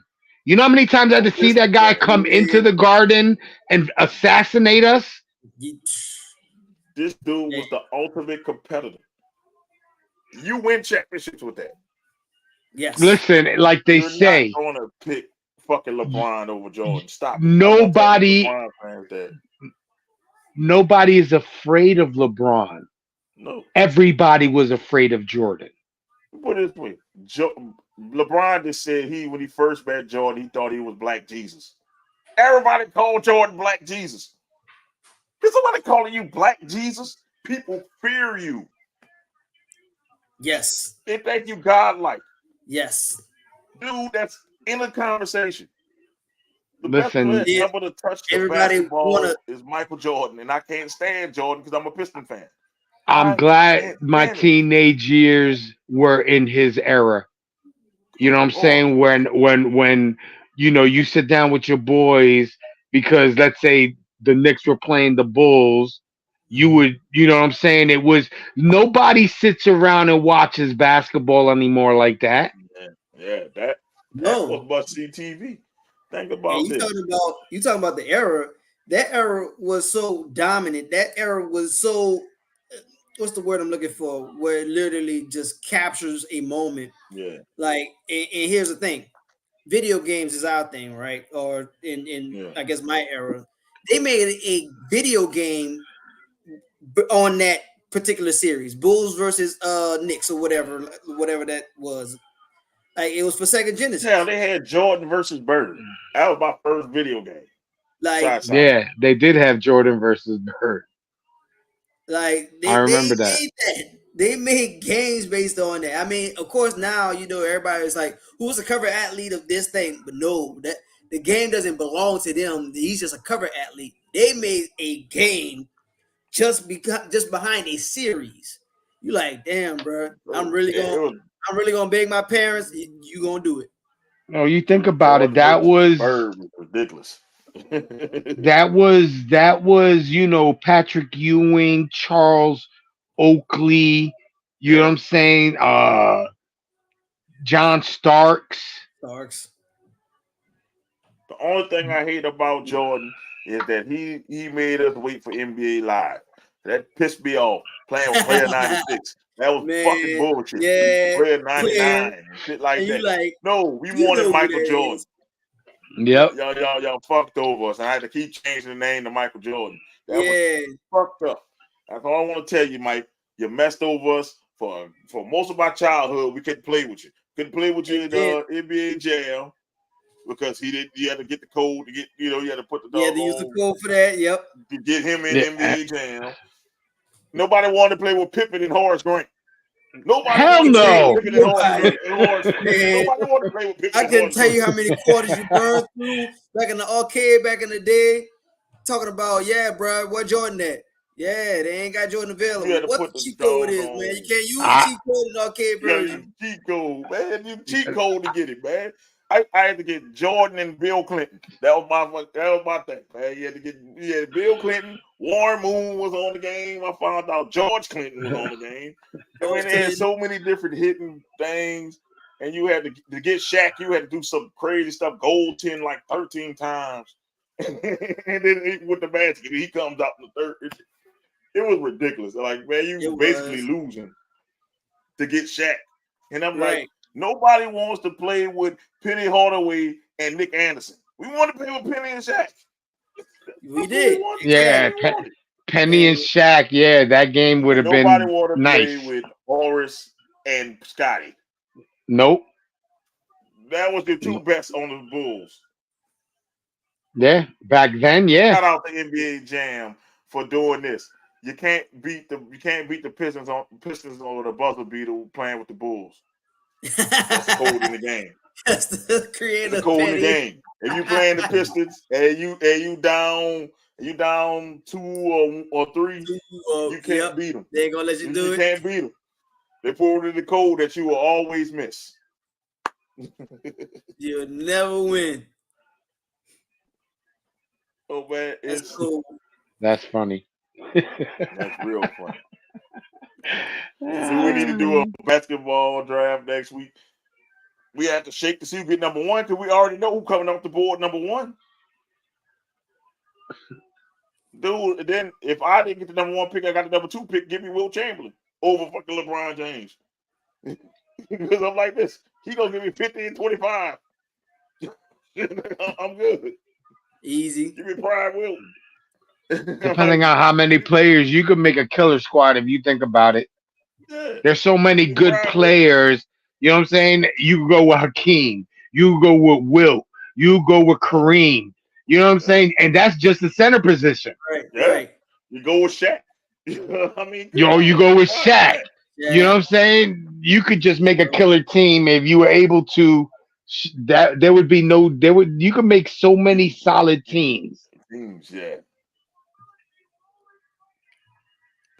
They put names in the computer and random it. Right? Even the computers know to pick Jordan first. They've been pre-programmed. They pre-programmed. Easy. Let's see what else. What's up, Iz? What two quarterbacks in the draft you think gonna be good, and who's going to be a bust? Me, Jaden Daniels gonna be good, and Michael Penix might be the bust. No. Now, I'm gonna tell you who I think the bust going to be. Y'all gonna be surprised. I think it's gonna be Caleb Williams. Caleb Williams. Caleb Williams might be the fucking bust. Drake May. Caleb Williams might be the bust, but I think Caleb Williams might be the bust. And by the way, of course you're drafting Mike first. Come on now. That's a given. Dude, exactly. I might draft LeBron 7. Let's be real with you. I'm being real with you. I don't think I'm putting him on my team. I'm just saying, put it that way. Seventh pick, I will pick him. But there's too many nice players out there. If I'm gonna go small forward, I'm going with Larry Bird over LeBron James. Yes, I'm a mentality guy, so his mentality I don't like. So I would pass over him because his mentality don't like it. I don't like the grandstanding. I don't like the me. I'm the GOAT. I'm this. I'm that. Nah, I don't like that he shied away in big moments in his career. Anytime you let Liberty and JJ Barrera hold you down in the fucking finals, I can't lock put you you down on my team, bro. Man. He locked you down. Yeah, the dude is fucking like almost a foot taller than JJ Barrera, man. Come on. No. I want to hear. That Puerto Rican robbed him. That Puerto Rican robbed him of points. Yeah, he did. I don't want to hear. He it's messed up because we're gonna talk about it because we talk about championships. Yeah, you made 10 championship games, but only 4 wins in those attempts. Don't bode well for them. Yeah, that's a losing doesn't have a percentage. better record than Magic. Yeah. Magic went to like 7. Magic is 5-2. You're right. Wins outweigh the losses. But like we've been saying, he's padding his stats. So no, that was Kobe. I'm sorry, that was Kobe 5-2. Magic went to 9, I believe. Also, be fair that I'm assuming you're talking about LeBron. He played straight out of high school. He didn't go to college. That kind of has something to do with it. Yeah, it took 3 years away from, you know what I'm saying? Because most NBA guys come out of college in their junior year. Magic was 5-4. Still a better record. Still, you got the 5-4. Yeah, over 500. Thanks to the Pistons, they gave him 1. Fucking Bulls gave him 1. The Bulls gave him 1. And the Celtics gave him 2. And the Celtics gave him the fits. Yeah, so it's still and Magic went through a murderous row of East team. That's when the East was better. Right. It's also a different era. It's different era. If they were playing the way they played in the 80s and early 90s, now there wouldn't be no 170 something, 160 something. Please, Jason. When we first watched that was combat basketball. People were getting clotheslined I and knew who killed. scored like that back in the days were the Pistons. The Pistons had a 150 game back in the day. The Pistons were shooting threes. That's why we had a game like that. But it was like a game. Like but the Pistons back in the day were a solid group of players. Yeah, they were tough.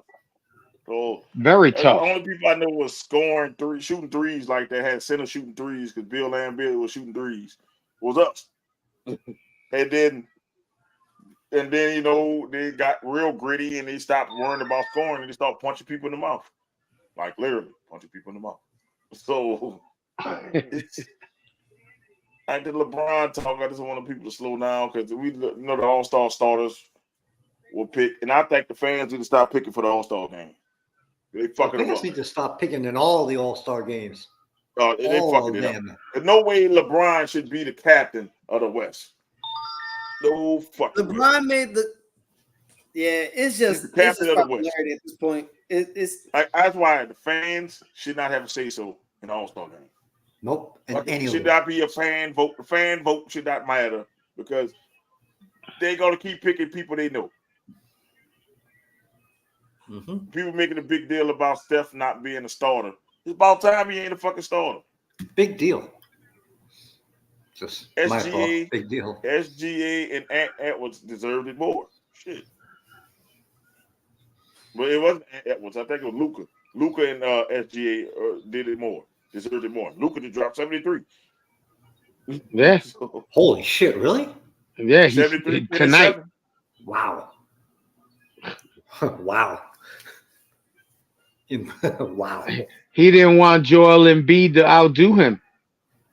He's saying I'm the MVP. Somebody's going to score about 85 this year. I guess he got on the treadmill, huh?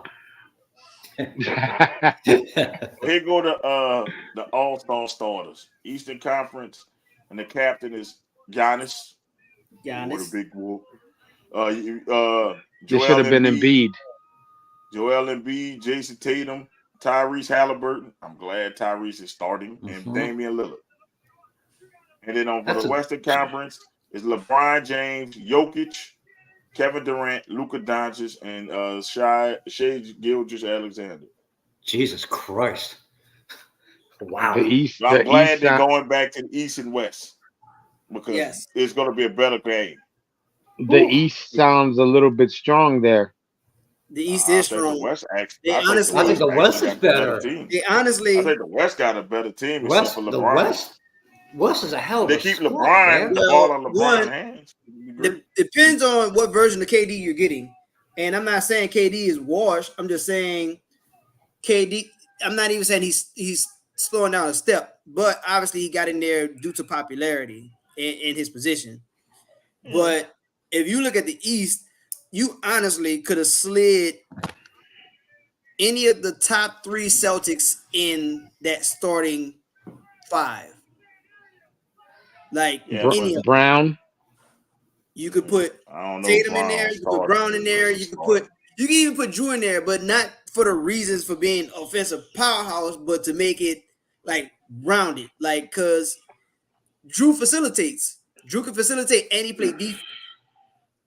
Yeah, but they don't even play defense in the All-Star game anymore. They play Olay. Giannis is the wild card because I don't think fucking LeBron or Kevin Durant could check Giannis. No, so that's the fucking wild card. That's what makes the East looks a little better. But if you look at the guards, the West by far.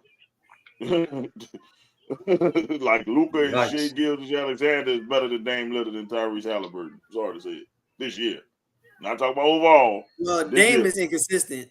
I'll give Halliburton because Halliburton, well, I don't even know because Halliburton was injured. So I don't know if he might, be a little slowed down. And Jokic and Embiid is a fucking wash. You pick. Yeah, you can, yeah. No, it depends who wants to really win it. And you know what I'm saying? I honestly think Embiid could take Jokic. Yeah, but nobody plays defense in these games. What is we? Every time they play, Jokic give him the business. So every time they play, Jokic get that boy the business. Well, to maybe, the point to where he don't want to play. He makes a play. Exactly. You took the words right out of my mouth. Because Jokic got that style where it's just like, damn, he's doing it so slow, like you're watching it, you can't believe it's happening. Kind of like what Bird did.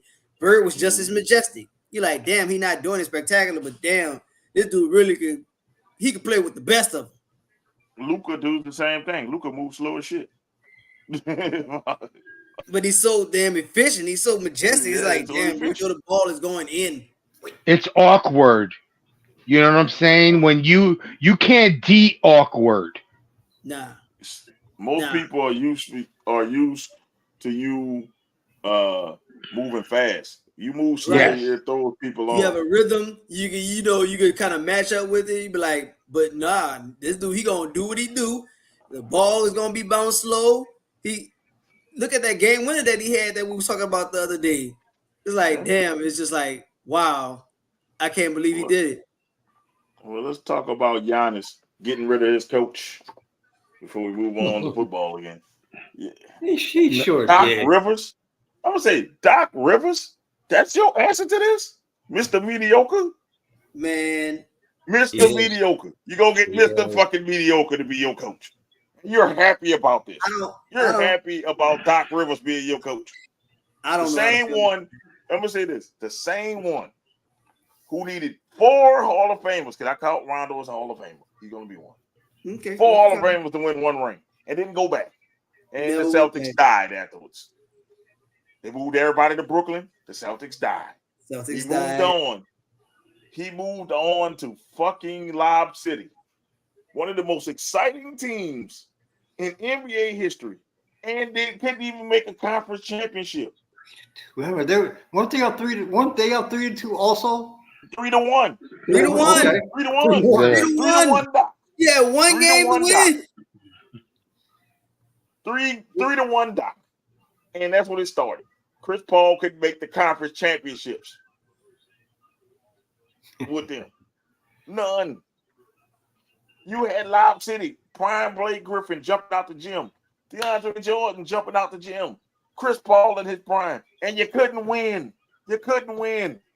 And then you go to the 76ers with Embiid and the boys. You even had Jimmy Butler on your team for a little while and didn't win. You had James Harden and Embiid and didn't win. He just don't win. Why are we keep giving Doc Rivers chances? Why? Explain that to me. He sucked as an announcer. Put it that way. He sucked as an announcer. He did. He sucked as an announcer. Let's be real. Who wants to listen to Doc talk? Hey, Doc sound like whispers off of Hoodlum. Have you seen that movie? He sound like whispers off of Hoodlum.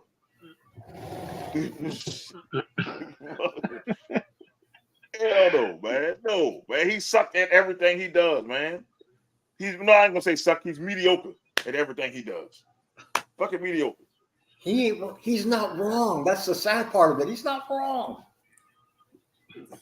No, I mean, I don't know. Because you didn't want but you get rid of a coach that was 32-13 because you want to get rid of your trash ass brother, Giannis. Your brother's the trash. The worst player in the NBA is Giannis's brother, the Nassus. Which one? Ass in his name, the Nassus. You got ass in his name. Because doesn't he have 2 brothers on that team? Brothers, yes, and the Nassus, the oldest one, is the trashiest one. Is that really true? He's the worst player in He's basketball? the worst player in the NBA. I would bet on that. Whoa, hold on. Nah, no, I'm going because Tristan Thompson. Have you seen his clips? Tristan Thompson averages 4 points a game. So and I'll take that. I'll take Tristan Thompson right now over the Nassus. He's suspended right now. Can't even hold on to the ball. He is. He's suspended right now. He is. Yeah. And I'll take the suspended Tristan Thompson over him. Damn, the Nassus is garbage. He is garbage. I know that's a G League or somewhere kicking, punching air right now. This dude is garbage. All I need to do is have the name. All I have to do is have a great brother, and I can have a job. Yep. And then they say he's untouchable. It don't take much. He's untouchable, so you can't trade him. The coach wanted to trade the Nasty because he was ass. So we firing coaches for doing their damn job? Yes. Yes. Giannis, I lost all respect for Giannis. The worst player in the NBA is a kid named David Roddy. Who? David Roddy from Memphis. And I guarantee you, I'll take David Roddy over Thanasis. I'm the eye test don't lie. I seen Thanasis. Thanasis is trash. He is trash. Wow. He ain't even in the. He's not even in the top 20 of trash on this list. Fuck that list. I saw it with my eyes. Thanasis is trash. My God. This dude stumbles over himself. He fucking shoots balls like he's out of bounds and he's trying to shoot it inbounds and hit the back of the backboard. He drops easy passes in his hands. He's the most uncoordinated man I've ever seen in my life. It's the Thanasis. He's a great cheerleader. He can clap with the best of them. He can't even do the damn thing time celebration right. When everybody throwing the watches up, he up there like this. He can't even celebrate right. Damn, he can't even do the celebration right. Bro, you out. You gotta do the Jey Uso. You out. You out. He out. You out too. Yo, why didn't Krispy Kreme play tonight? I don't know. They've been doing good, so I can't trust them. I didn't see anything. I didn't get a chance to look. Probably a rest day. Coach, they said coach's decision. Rest day. Might be a rest day. Might rest day. Big time rest day. But back to Thanasis ass self. He should have been traded. If the coach wanted him gone, your brother is trash. We know all the talent went to you, Giannis. All the talent went to you. He was trying to save his brother's paycheck. Man, you can pay your brother the money you making. He trash. Nah, he wants his own money. He ain't trying to pay his brother's shit. Bro, this dude trash, man. I can beat the Nasties at a one-on-one contest right now. I ice up the knees and I'll drop 50 on the Nasties right now. He is trash. I'll take Eric over the Nasties right now. I think Eric will cross him up and fucking score 20, 35 on him. He is trash. Damn. You talking about this Eric? You talking about this Eric? Not Eric or you talking about the Nasties is probably a whole foot taller than or Eric. I think Eric can give you the business. I will pick my wife over the Nasties. I think my wife will give him 15. He is trash. She dropping 15 on him. He's dropping at least 15 on him. He's trash. I don't give a fuck now if you see this. Your brother is trash. Send his ass back to Greece because he's trash. Yeah. Ooh-wee. That man got fucking you trash. How you the oldest and you trash? We know you didn't teach him how to play basketball because you fucking trash. We know you didn't teach Giannis how to play. You fucking hell no, he didn't teach Giannis how to play no basketball. And he must have taught the other two how to play basketball because they trash. Well, we seen that. I seen that when they had that when they did the All-Star game and the brothers was all together. I'm like, say, bro, outside Giannis, these people, they're not talented. And I get the younger brother. I was like, okay, maybe he not used to these lights like his brother is, because his brother, he had to work that way for it. And I can see his younger brother kind of. I mean, he don't have dog in him, but I mean, he's not terrible. But Giannis, the oldest one, that boy is sorry. I ain't gonna lie. I looked at him in All-Star Weekend, bro. I'm like, say, bro, this ain't even the big lights. This is Friday night, and you out here being garbage, bro. Like they got. I was more looking toward the celebrities than this dude. I'm like, say, bro, you do this for a living? Ain't no way. Kevin Hart will give that boy 20. That boy is trash, man. Look, it's not that boy trash. So you're saying that Bow Wow can get 20? I think like Mike can get about 15 on him right now. Like Mike. Like Mike. Yeah. I'm telling you, this Bow Wow greater than the Nasties. His name is the Nasties. He got ass in his name. His mama knew he wasn't shit. That's why she named him the Asses. Oh, damn. He is horrible. We want the smoke. I want the smoke. That boy is horrible. I'll challenge that boy to a one-on-one contest. That boy is horrible. He is 141 times stamp that. 141, baby. Man, I guarantee you, with these two messed up knees I got, I will drop at least 20 on him. Easy. One-on-one? One-on-one. He can't dribble. He can't shoot. Straight up. You got half the battle one right there. He can't dribble. He can't shoot. The most he can do is rebound, but he can't hold on to the ball. So you better make all your shots. You better make your shots. I can miss about 20 shots and I still get a chance because he can't shoot. He can't shoot. He's gonna dunk on you. He's gonna make you a poster. He can't even dunk. He can try to dunk. He's gonna be the only person to miss a wide open dunk. He's trash, man. I did see a video of that the other day. I don't know if it was him. That was him. I saw the same video. That was him. That dude can't walk and chew bubble gum at the same time. He is crazy. Damn. Dude. Man. This is why we're gonna fire our good coach for his trash ass. Now, I'm gonna go ahead and say, I don't think they got rid of the coach for that fact. I think they got rid of the coach because of the whole defensive scheme. Because Milwaukee defensively, they're like bottom 5-6 in the league currently. And you might have went 30-13, but look at the last couple of coaches that came in the middle of the season. And I'm gonna go ahead and mention the last two that I could think of was David Black. You substitute him and you put in Tyronn Lue, get you a championship. But Doc Rivers ain't Tyronn Lue. Well, he ain't. But I mean, Tyronn Lue ain't been there since LeBron either. So I mean, really. And the last one that I could think of in recent time, I'm trying to think. Then you're gonna pay Doc Rivers $40 million. The Bucks are playing 3 coaches. But they still paying Budenholzer. They paying Griffin. Now they paying Doc. Well, you're following Budenholzer, and that's what happened. Budenholzer, he wasn't known for this great offensive, scheme. He had a great player. He had a good defense, and they made it work. Yep, Anthony, you gave me to it. Yep. I don't know how you beat them playing them 3 coaches at the same time, but you should have never got rid of Budenholzer one because it was working. You didn't give Budenholzer Dame Lillard. I guarantee you gave Budenholzer Dame Lillard another championship. You never got Budenholzer Dame Lillard. So, Roy, there go the other Doc. Oh, the HGH Doc. Can't be touched, can't be stopped.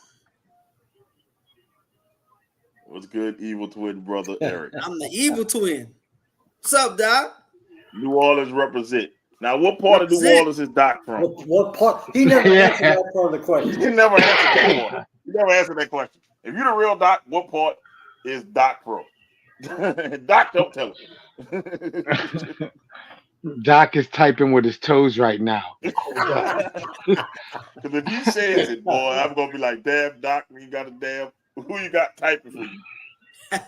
Tyronn Lue, the Cavaliers is great. He a good coach. Doc Rivers is. I would have went Doc Rivers.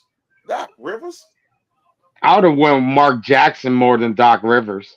I don't think Mark gonna ever coach again. And that's a damn shame that he'll never be coaching again. Man, damn shame. Is it because of his skin color? I know. They say it's religious. Maybe. Beliefs. They're saying he pushes religious beliefs too much on people. And intolerant. We don't know. He should go to Utah then. Yeah, yeah. Utah. As long as he don't take the NASA's with him, I'm fine. Take his ass. Oh, I didn't think the Nassus. Man, my God, man. I can tell you who I'm not going to pick on my team. The Nassus Antetokounmpo. We so sorry, Miss Antetokounmpo. Man, your first son ain't shit. I can say he might be a good person, but on a basketball court, he ain't shit. No. And no allegedly about that. He is trash on the fucking basketball court. Straight no that chase. Boy belong, that boy belong in the league the White Howard is in. That's what he needs. Maybe he'd be good against 5 foot tall Filipinos. Maybe he'd be good against them. He ain't good in the NBA. You better thank your son for getting him a paycheck like that for the last couple of years. Oh, yes, indeed. I'm mad. My parents didn't have a fucking great ass basketball player, and then I could have booched off him and got an NBA job. Yep. What team? What college did the Nationals play for? Like, Ungawa College. The boy said we are a package deal. He really said Giannis said that with his chest out. Me and my brother are a package deal. No, y'all not. But he had the younger brother. So what? Why hold on to the Nassus? Because the Nassus, he came from like the G League or something like that. He was in the G League for a minute because the younger brother wound up winning the championship first, and that was by default because he just so happened to be on the Lakers at the right time when that COVID championship crap happened. And then Giannis, blossomed and became the player that he is now. And Giannis won it legitimately, and the brothers wanted to hang on for that. Then the younger brother wound up playing with Giannis for the next couple of seasons, and then all three of them wound up being on the same team at some time. It's four Antetokounmpo brothers. Alex is another one. I didn't even know about Alex. He plays on a team too? Yeah, not on their team, but he's on the G League now. But I'm gonna tell you this way: Alex is better than the Nassus. Alex might be on the team. Alex might be on the Bucks. We don't know. You might got a whole four of them. We got a whole four after trade.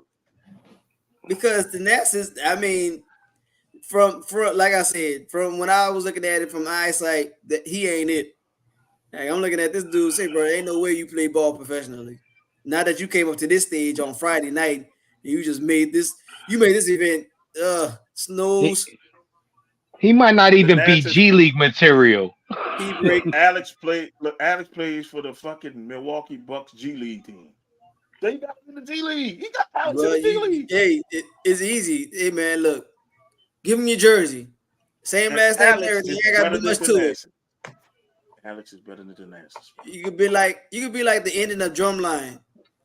Say, bro, hey, Cecil, take off your uniform band. Take off your band uniform. What? Bro, there's another Antetokounmpo brother. He doesn't play though. Dude named Francis. Well, Francis is stay home. Francis ain't get no hype. Francis is getting chump Francis change. might be the older brother. Francis ain't get no hype. After him with the Nassus, everybody know that second child is the problem. Wow.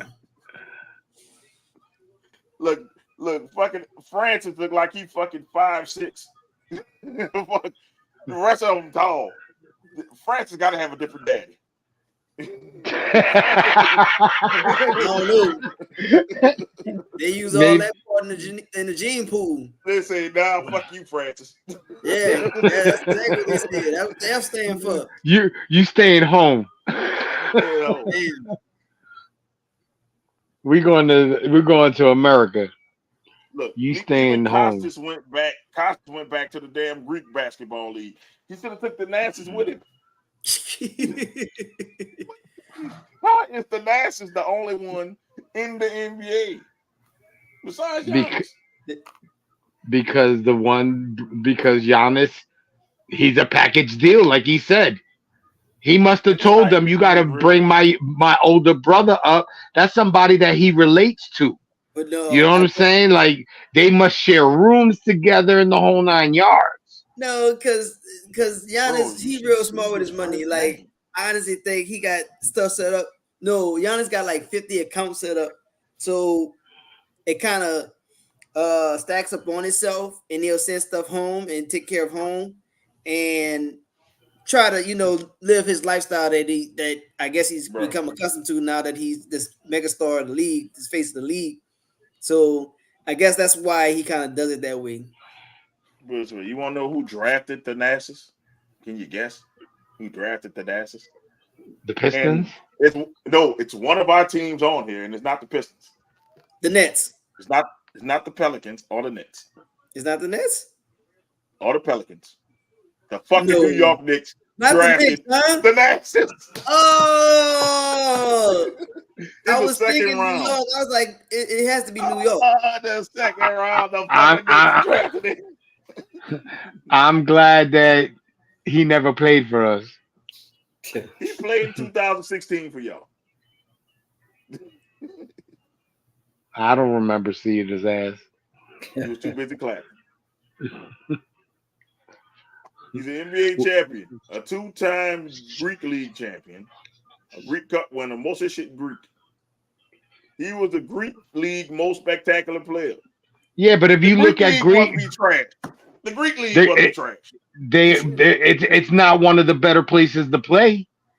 Yeah, man, I heard the Greek League supposed to be good, but if he's the most spectacular player, I could be the fucking most spectacular player 4 years running because he fucking trash. He trash. I bet you he was taller than most of the players over there. He was a Greek all-star. He's only 6'7". That's Greek tall. All-star. He's only 6'7". What's his wingspan? He's fucking 219, so he like the ass to be. His brother though. 275. I'm putting him on his ass. His brother. That dude. The dude was a Greek League all-star MVP. He was the D-League all second team defense, D-League all defense, third team, and then nothing in the NBA but ride his brother's coattails. He's 6'7" of garbage. That's why he's on that team. Because when Giannis says that we're a package deal, we're a package deal. My brother is going to be. This is who he rooms with when they go away. You know what I'm saying? It's not like not be going down, bro. Nepotism. That's why nepotism is frowned upon. This shit right here.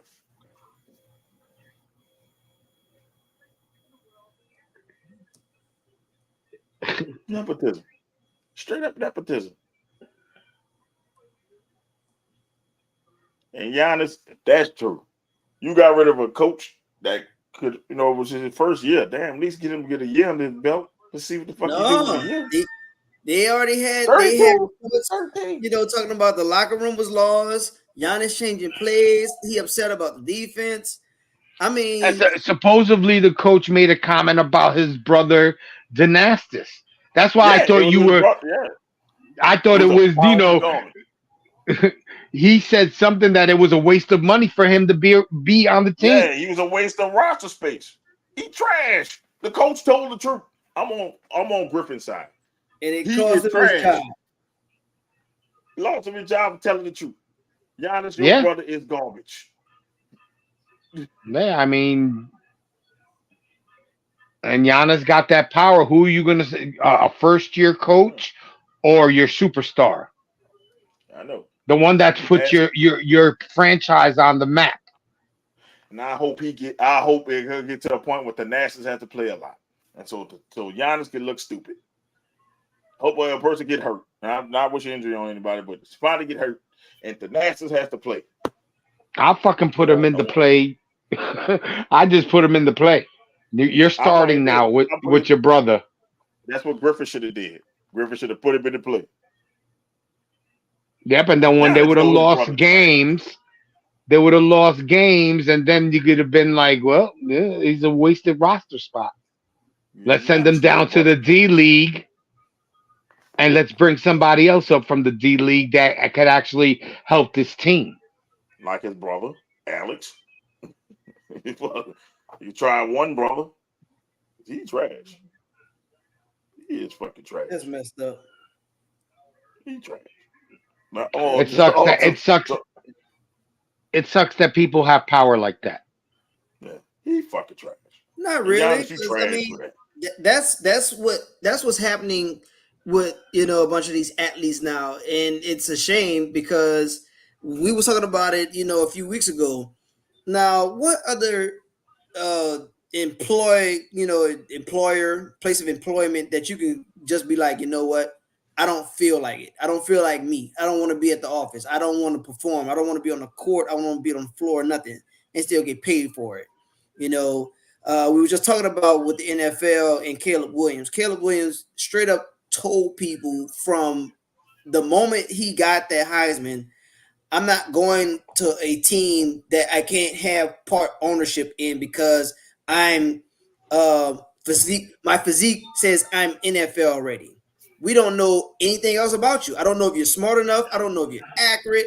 I don't know, how you're going to hold up against these other 300-pound men in the NBA. We talk about Zion a lot because he's been hurt and hasn't been available.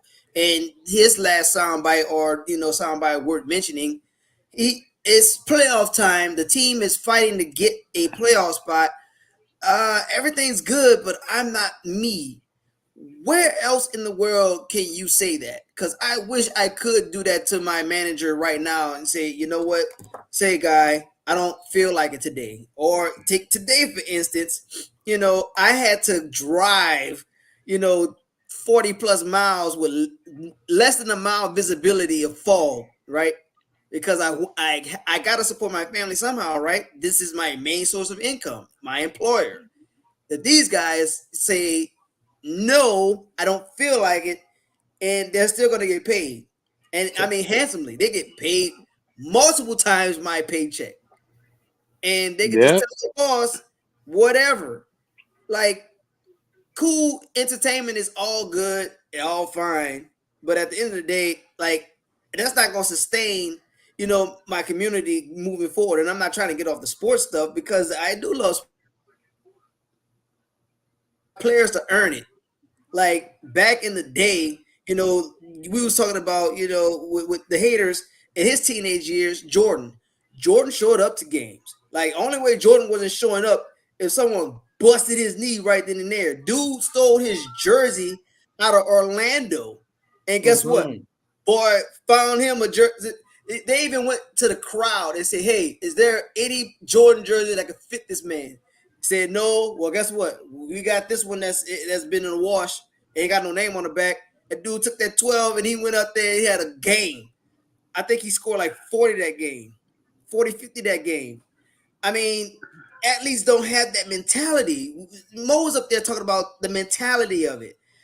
Like they had a post on one of the medias talking about athletes don't have to be obliged to talk to fans. Okay, cool. You don't have to talk to them, but the athletes that we're mentioning, they will at least acknowledge you. Like you come into the arena, you sat out there 3-something hours. He may not even get a chance to touch you, but you caught eyes with that dude, and that may live with you forever. Like they don't have athletes like that no more. And I'll share a short story real quick. The Big Three. When the Big Three came down here, my wife surprised me and gave me a ticket. Now, I know a bunch of these cats, and I grew up watching them and just being in admiration of it. But I'll never forget this moment. I was somewhat in the first row area. Stack. What's dude's first name? Steven Jackson, Stack. When he had that buzzer beater and won his game, that dude came right there by the area where we was, and he pointed right at me and my brother. I'm like, dude, what? I was so in awe with that. I couldn't even pull out my phone, but guess what? That's a moment I'll never forget. Like, he already did this, that, and the third in the NBA. The Big Three, basically, is just a bunch of dudes playing, glorified gym ball. But that moment right there, I'll never forget that. But these guys, they're entitled. I played 2 games already, back to back. Well, that's what you're paid to do. You obviously work at it. You work out to be prepared for these moments. But just because you don't like that your back-to-back fell on a Tuesday and you don't feel like playing Tuesday, you get to sit out and you get to tell me F off. That don't make sense. That's the part of sports that angers me because it ever since that what they call it what Kawhi started with this management, this game management crap. 18 games. Dude only played 4.1 minutes and average 0.8 points. Talk about the assets. Yeah, talk about dude. But I'm 0.8 points. The dude don't even average a point a game. That's what he averages. He's not a starter. We're not Who the looking fuck? for him. Wait a minute. Who's looking for that? We're not going to the game for that Antetokounmpo. We're not going for 43. Who the fuck scores 0.8 points? An eighth of a point. He don't even average 20. He don't even average 20 minutes a game. But still, in 4 minutes, you can't give me 1 point. Yeah, 4 minutes a game, and you can't give me 1 point a game. I'm not looking for him. That's the wrong. He's coming in. He played in 18 games. 4 minutes, so I mean, 18 of those games were blowouts. So you telling me he ain't got no shots? None? I'd have to agree with that. Why couldn't you? You came in a blowout situation. You couldn't score one basket. You're asking for 1 point. I'm saying one basket. He can't even make a fucking basket. He can't give me a free throw. One free throw a game. He can't average 1 point a game. No, because they threw his ass the ball and he fucking fumbled it out of bounds. I guarantee you. Even let's round it up and give him a point a game. I guess. Can I round it up? I guess we got to round up. I mean, it's 8. No, we can't round it up. He is not averaging a point. I don't know why this man got y'all. Fuck that. He on punishment. No points for him. Man, y'all can't even round. This dude doesn't even average a point a game, man. Get out of here, man. This dude's trash. And this is what's his contract? What is he getting paid to give no less than a point? Dude, what the fuck? Probably minimum. The minimum got to be at least 600. Probably the minimum. Whatever. I want to say that's got to be league minimum. He got $2.3 million. Must be 2.3 nice. mils. 2.3 M's. Must be nice. Veterans minimum is $2.3 billion. There you go. And that his brother got him $2.3 million. That's $2 million more than he deserves. I'll give him $300K. I'm taking a zero off of that. I'm giving him $30K. Damn. For fucking an eighth of a fucking point. Come on, man. It is a waste of a roster spot. Adrian Griffin was right. Yeah, he was. And it cost him his job. Yep. For opening his mouth, for speaking the truth. That's why I say fuck these jobs. You tell them the truth, they want to fire you. You tell them the truth. The truth is, your fucking brother ain't shit, Giannis. That couldn't be the coach. Me and Giannis would have got into a fist fight.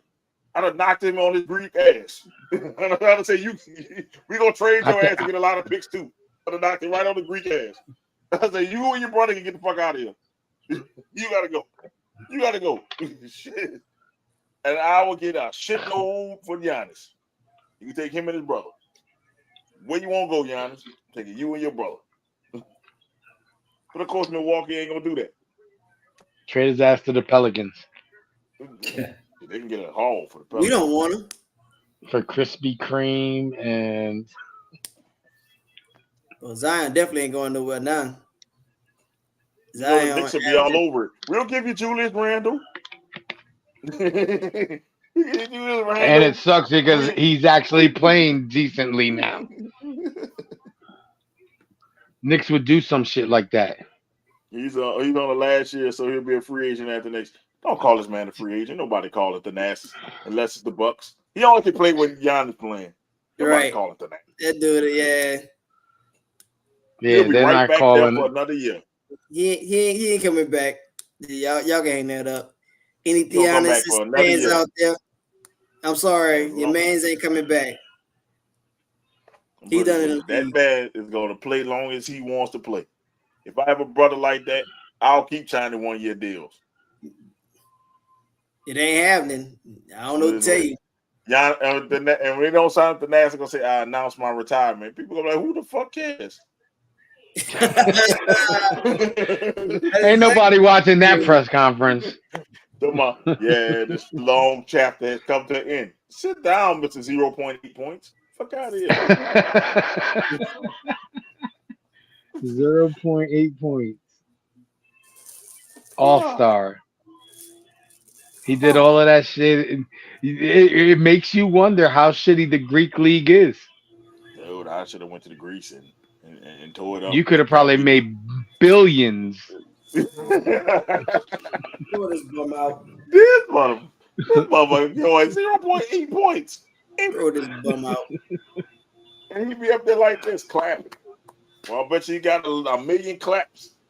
Way to go, big bro. Little bro. I'm sorry. Way to go, little bro. Thanks for the paycheck. Thanks for the hookup. Thanks for the Nike endorsement. That boy gonna be up there sounding like fucking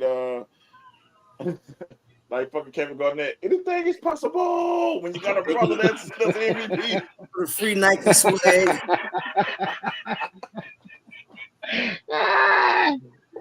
Boy, I got this free ass Bucks gig. Oh man, I got $2.3 million. Man, I'm rich. Look at this shit. I'm rich, bitch. Thank you. My God. And he's been playing in the league a couple of years, so he's made about probably close to $10 million.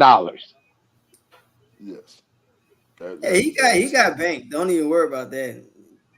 Yeah, but he wouldn't have it. If you talk about league money, then yeah, he got a couple of M's. He got a fucking brother. That fucked brother, he's gonna be straight regardless. Francis is great, but you don't see Francis trying to be on the team. Francis say, "Man, I'm 5'6". I ain't got no chance at this shit." My jump shot is not that great. I'm too short. I told y'all, you give me, if we could do Space Jam where I can hold the basketball and take the talent of anybody, give me Zion. Beat the Nasses. Would not beat the Nasses. No, don't give me the Nasses. Nah, me neither. They say, man, go to the game as yourself or play as the Nasses out the Kumpo. I'll take my chances as myself. We keep that. Oh man, here you go. Ben Simmons got more points than him, and Ben been out for weeks. For weeks, hasn't it been years? We've established that Ben Simmons is a pussy. That's all I say about that. He not to be mentioned on the show. I'm sorry, Anthony. We don't mention that guy here. Yeah, because the last time we mentioned him, Izzy broke his fucking headsets. That's right. Is a pussy. That's right. We need to find that one and air it. Alone around here. I broke my headsets. Heard my lesson. He just got those shits too. Yeah. Miss B ain't buying no more after that shit. She said, "Fuck that." That warranty was doing good though. Yo, Mrs. B was pissed. I'm getting you a phone. She's like, "I'm getting you a phone with a good mic on it that'll blow their eardrums out, but you ain't getting no headsets no more." Damn. Fuck that. She said, "That's bullshit." She said, "So that's what you do, Izzy? That's what you do? That's what you do with my gifts?" Yeah, you amongst other things, yes. I signed the national jersey ain't worked that the thrift store. Hell no. You can't give them away. I say that should be worth. No, because they go look at it and be like, they got the numbers wrong. Yeah, they want numbers backwards. Why is it 43? As a matter of fact, if you present that at a swap meet, you might get hurt. You don't get stabbed. Somebody want a tenacity. They ain't wasting no material to make that man a jersey. Fuck out of here. Get that custom made, man. It's gotta be that's a custom job. Damn. And if you dumb enough to custom that jersey, there's problems. Well, they what gonna are you thinking? We'll put it this way: his own mama ain't custom made in his jersey. Damn. You think I'm gonna embarrass myself? She got a custom. She's got the custom made jersey of the 5'6" brother. Before him, Francis not even in the league. Damn, but Francis is gonna get all the mama love. Yeah, boy said, man, I don't know where I went wrong with you, Thanasis. So that means in the Greek league when what's his name was going off, this dude was been probably riding his coattails through his whole career. Mm-hmm. When Giannis was a little kid, skinny ass kid, I was like, yeah, my brother's gonna be the truth.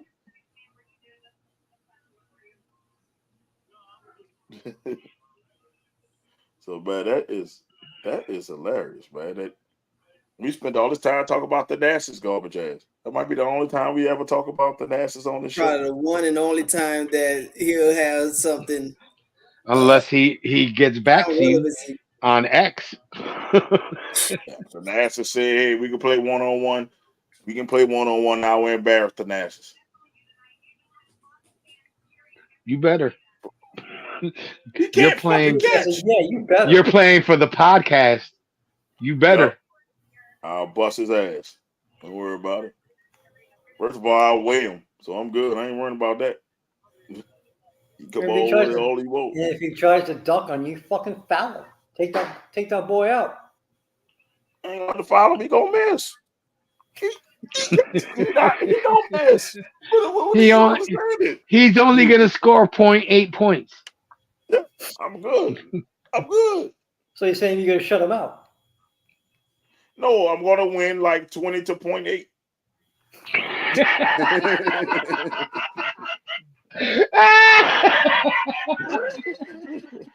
Well, he said 20 to 0.8. You bugging. That's hilarious. Well, come on, man. Oh, shit. Now we're going on to NFL. Oh, I know we're going to do the baseball thing. So, Izzy wanted to rant on baseball before we go to NFL. Oh, okay. Hold on. Let me get prepared for this. Izzy, your rant on baseball Hall of Fame.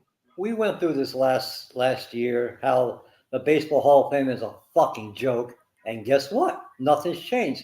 It's a fucking joke. First of all, Pete Rose, and these are the guys who should be in. Pete Rose, Alex Rodriguez, I can't believe I'm going to say this, Roger Clemens, Manny Ramirez. Sammy Sosa? No, not Sosa. Sosa hit home runs, but really did nothing else. Palmeiro got caught. Sorry, you can't put him in. I understand that. But damn, Andrew Jones not in yet. Barry Bonds. No, fuck that big head motherfucker. Which one? Barry Bonds. Barry Bonds. He was never caught. Put him in. I said it. Yes. Put him in. Yeah, he was not. Suspicions, big head. He was never caught by baseball.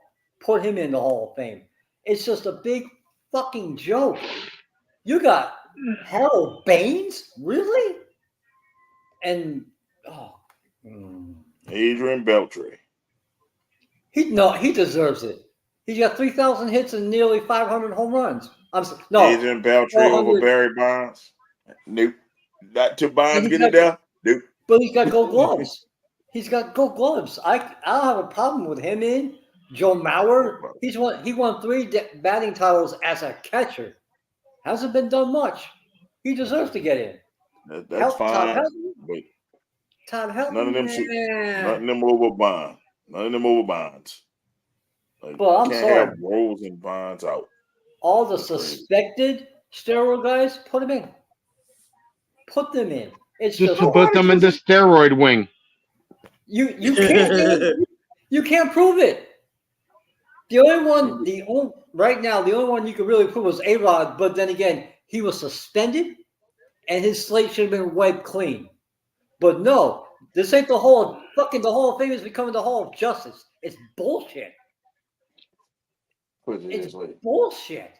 The average fan don't give a fuck about them fucking doing steroids. No. We don't. We don't care. That's the thing. It made it more exciting. I said this before. Steroids did not affect this man's eyes. Your eyes are the most important thing, and hand-eye coordination. Absolutely. You can hit that bitch a mile if you can't see it, you're gonna miss. Exactly. Barry Bonds has the best eyes outside of Tony Gwynn.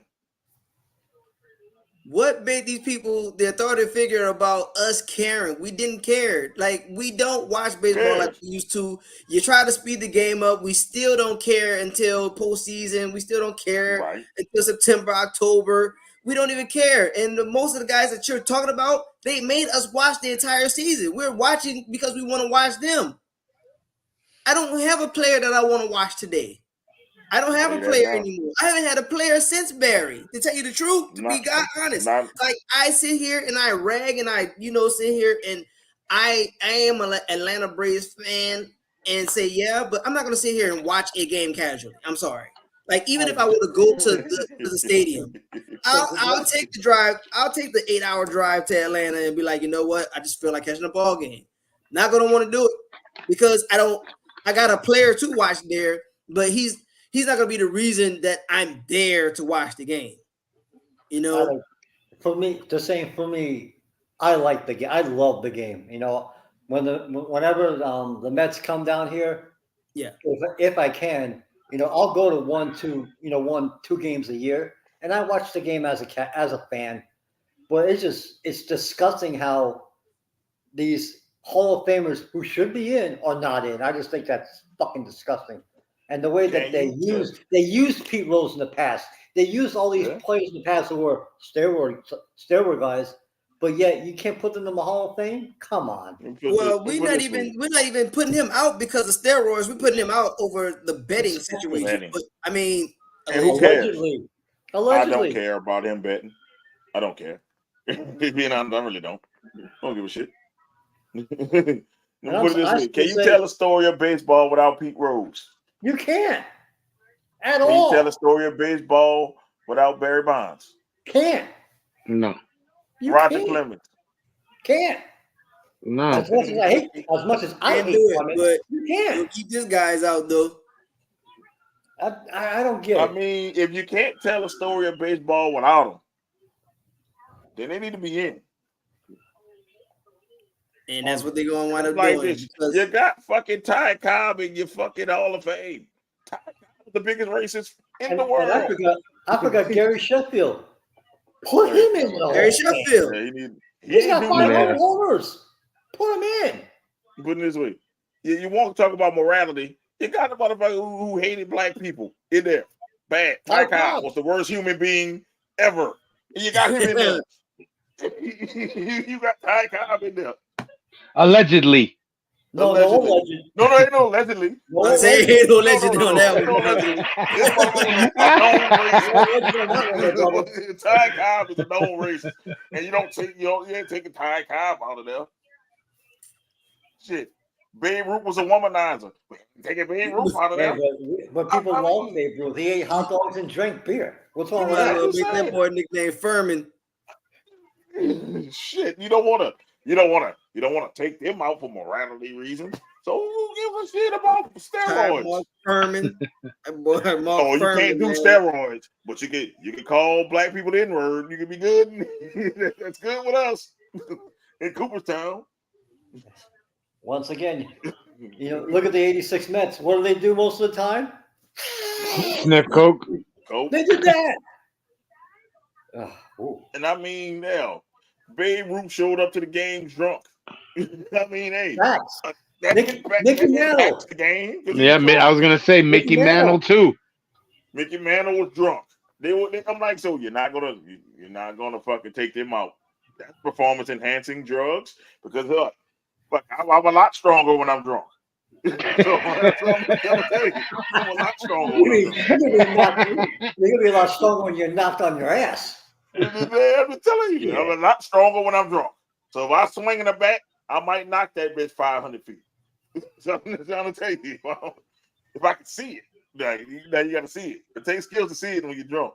So maybe he was swinging at that third baseball he saw, and that's how he got all those fucking homers. Performing enhancing drugs, people. Whiskey. I'm just a little tired of these guys who are suspected of taking steroids and not being in. I just think that's just piss poor judgment.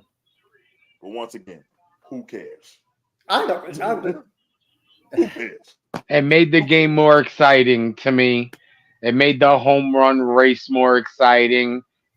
People were they weren't the only ones that were hitting home runs. There was all different types of people smacking home runs back then. But when it was making money for them, y'all wasn't complaining? No, of course not. Absolutely not. When the most prosperous era for baseball was that Bonds, McGuire, Sosa era. Mm-hmm. Steroid era was the most profitable thing for baseball. That's the last time America gave a shit about baseball. Let's be real. That's before the NFL took over. NFL was, getting buzz around that time, but it was baseball. And that was the last time America gave a fuck about baseball. When they got rid of the steroids, people stopped caring about baseball. We'll watch the World Series.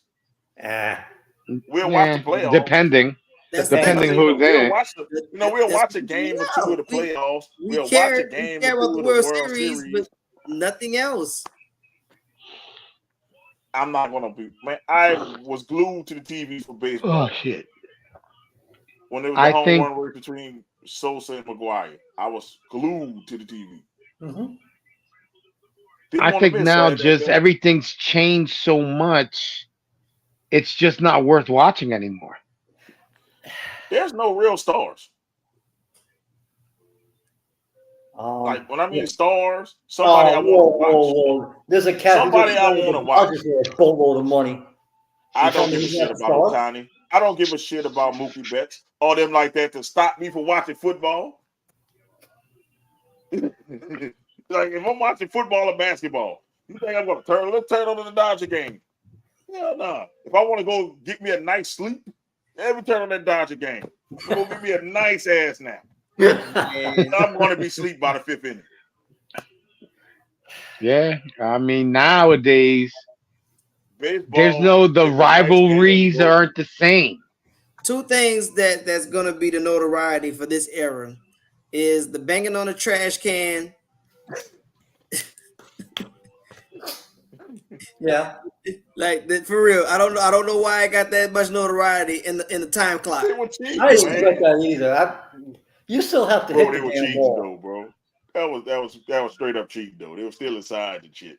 That's cheating. Yeah, but cheating has been going on in baseball since its inception. Okay, just because they did that shit in the World Series, beating all the trash can and shit. Yeah, but still, okay. I'm gonna throw you a fastball. Good luck in hitting it. You still have to hit the fucking ball. You still gotta hit the ball, though. But if you know it's a fastball, and you're looking for it because you know it is the fastball, it's gonna be easier to hit.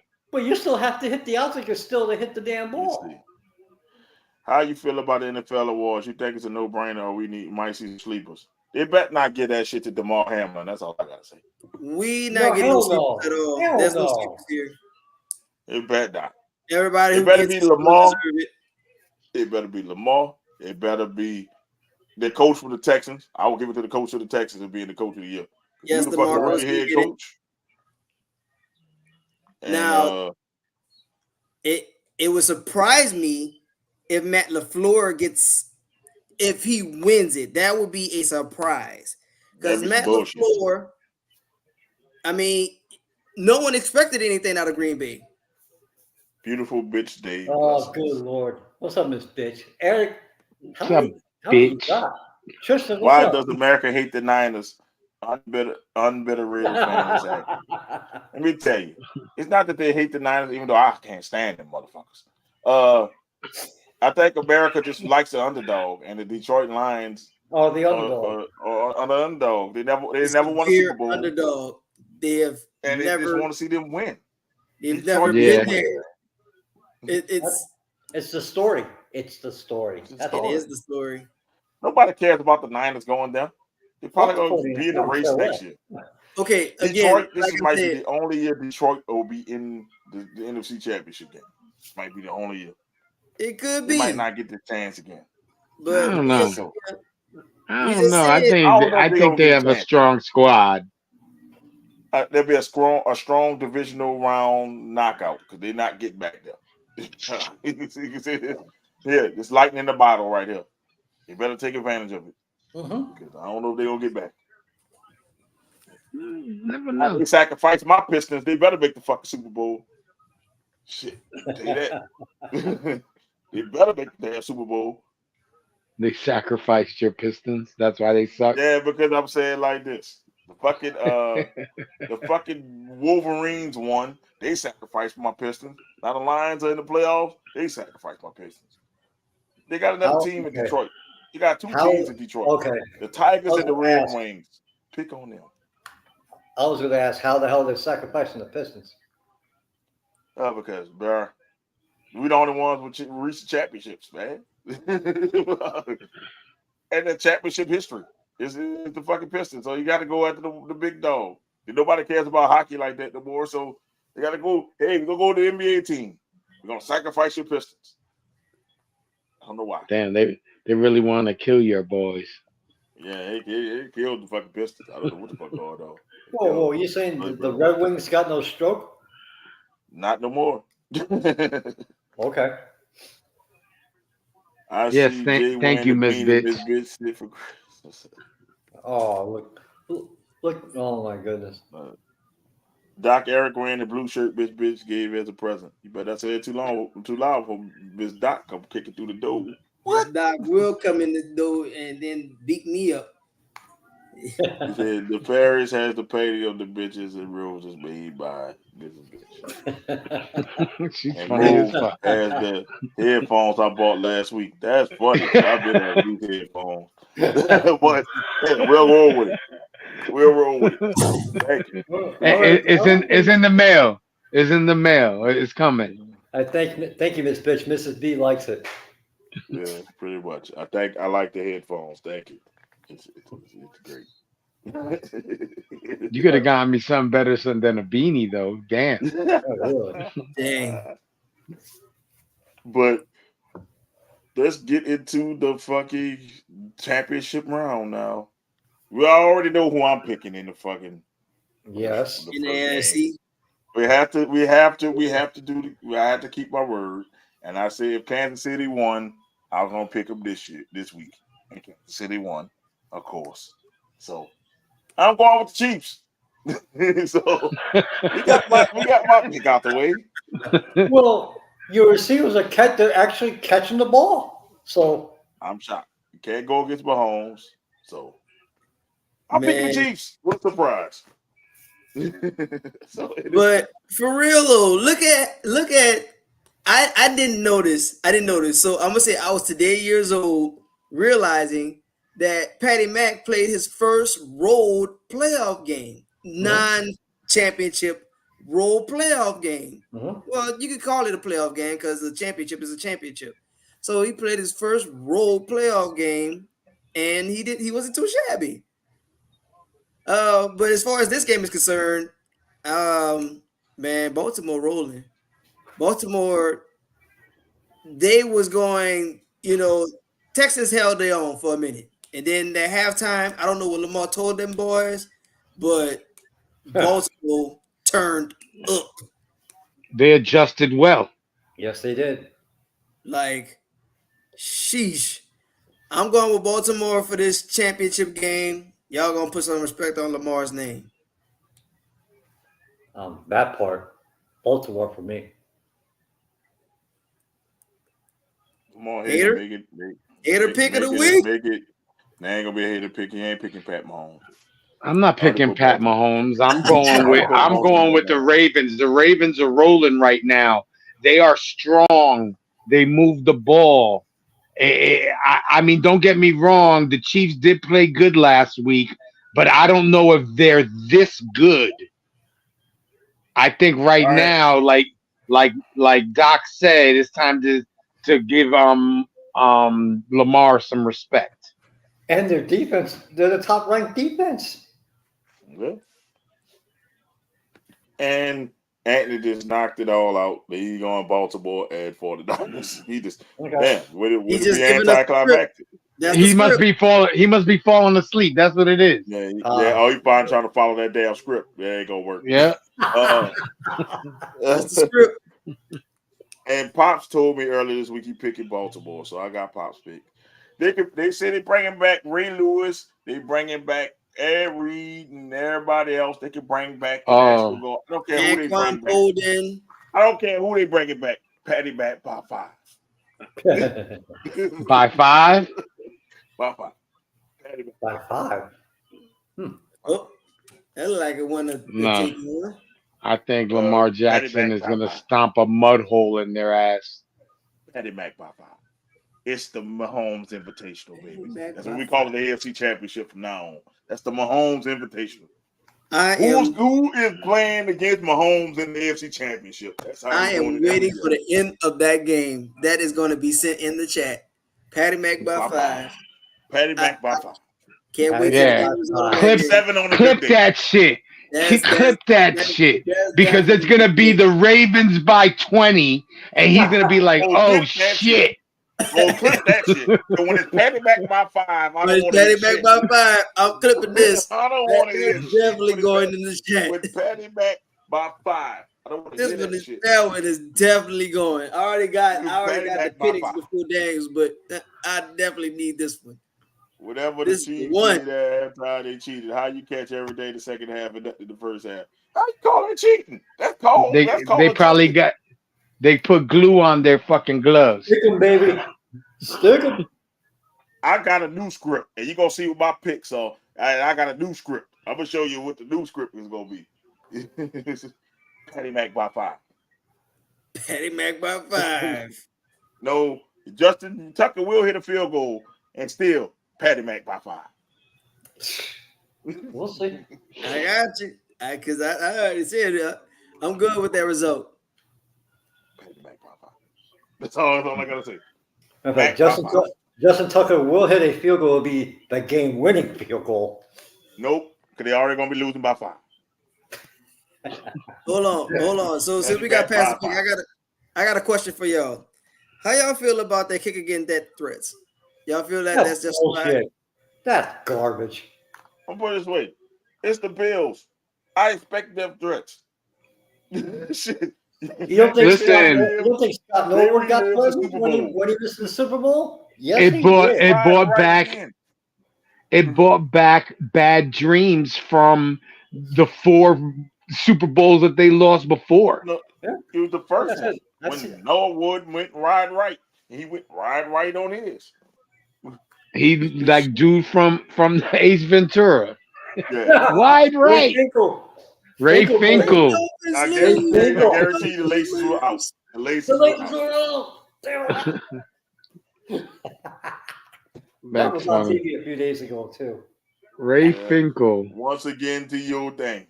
Justin Tucker will be the reason they go home because they losing by 5. You out your damn mind.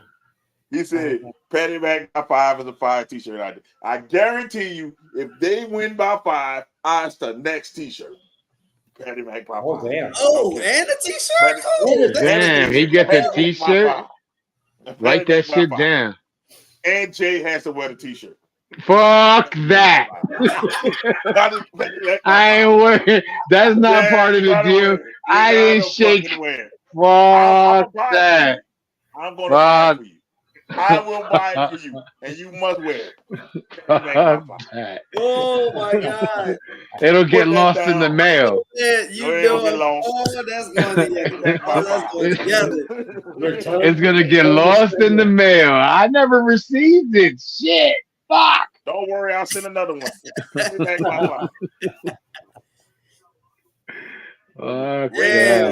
Ed Reed. It could be the Jackson 5. Patty Mac by 5. Damn. Right now. Damn. They're gonna hype that defense up that they're gonna shut down the Chiefs. You say they're gonna hype their defense up, right? And they're still gonna lose by 5. Patty Mac by 5. No.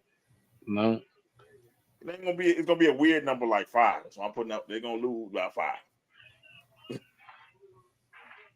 Once I want to pick Baltimore, I couldn't. So Patty Mac by 5.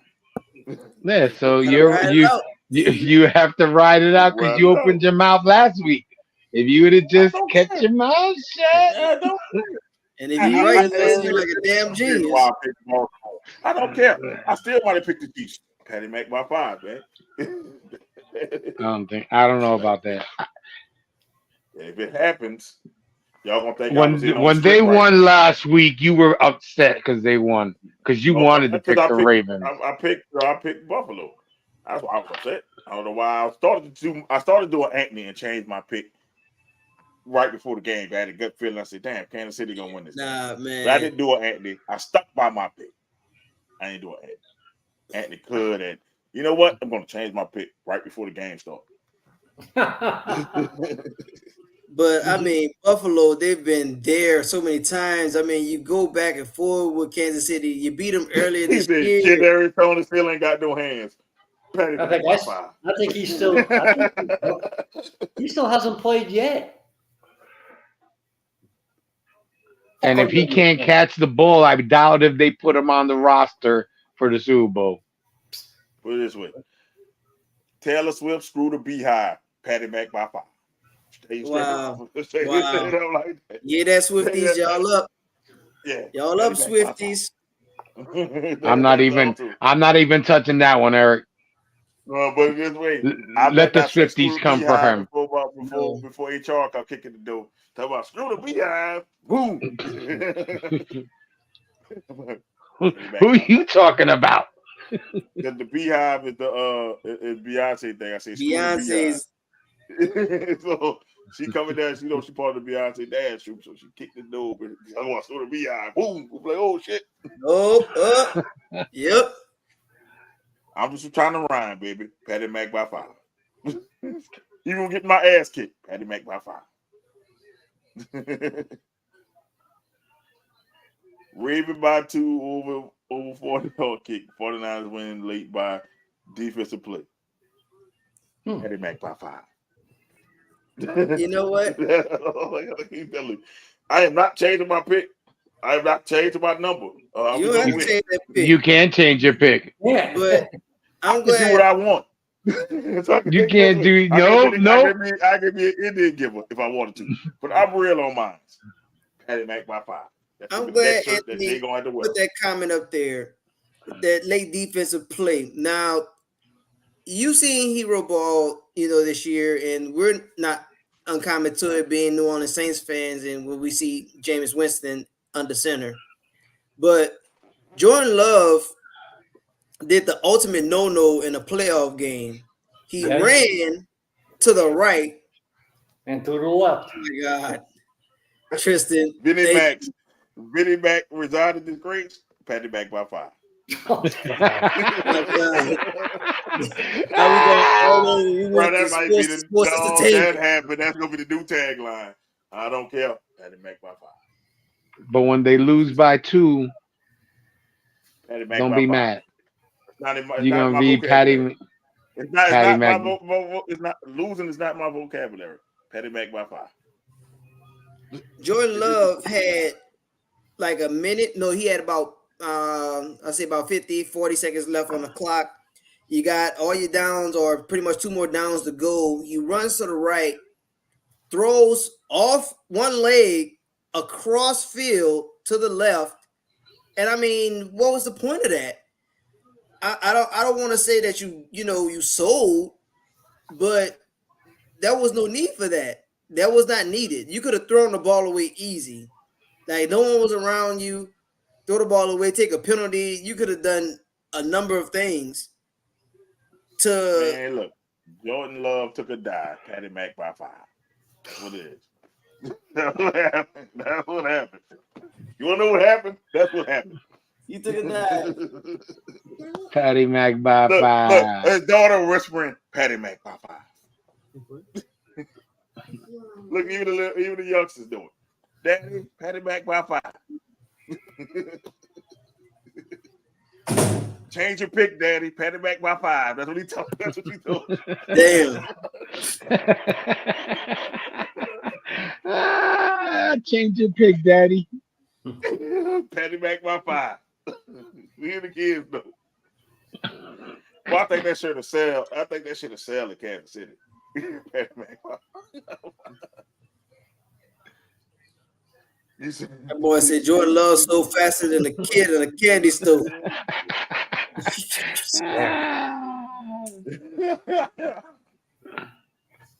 So who y'all got the second game? I picked first, so the first game. So somebody else go first. This guy, we know. I'll go first. Anthony picked San Francisco. Only because Debo is playing. Only, I'm picking the 49ers. All right. Who next? I'm going with Pops on this one. I'm going with the Lions. Lions. Man, look. So my brother gave me flack for losing to Jared Goff in the championship game, right? So I wish you the best. And I can't go for Jared Goff myself because guess what? He beat me in the championship game. So guess what? Give me for the 49ers. I'm gonna put it to you this way. Anthony has Pops picked the Lions, of course. Lions. Yep. He was screaming Lions when he called me the other day. Lions. Sorry to put it down. So Pop picked the Lions. He got Baltimore and the Lions going. Just like the hater. I don't know if hater copying off of Pop's picks, but Pops did go 3-0. I didn't know that he went with the Ravens. Put it away. Pops went 3-0 last week. He didn't pick the last game. he probably would have picked Kansas City, but I didn't want to guess. So he went 3-0. So, but I had to go different for Pops. So let me tell you this way. I know you don't want to go with Jared Goff. I understand you don't want to go with Jared Goff. But it's fuck the 49ers. And there's some silver in that logo that Anthony keep trying to pass around. There's some fucking silver in that logo. So I'm telling you this way. It's going to be Taylor Swift versus Eminem in the fucking Super Bowl. Lions. I'm going Lions. I'm going to 2 underdogs. Lions. That is the real fucking script. Taylor Swift versus Eminem. No. Lions. It's going to have Taylor Swift for that Super Bowl, regardless. Taylor Swift is called in the Super Bowl. One way or the other, huh?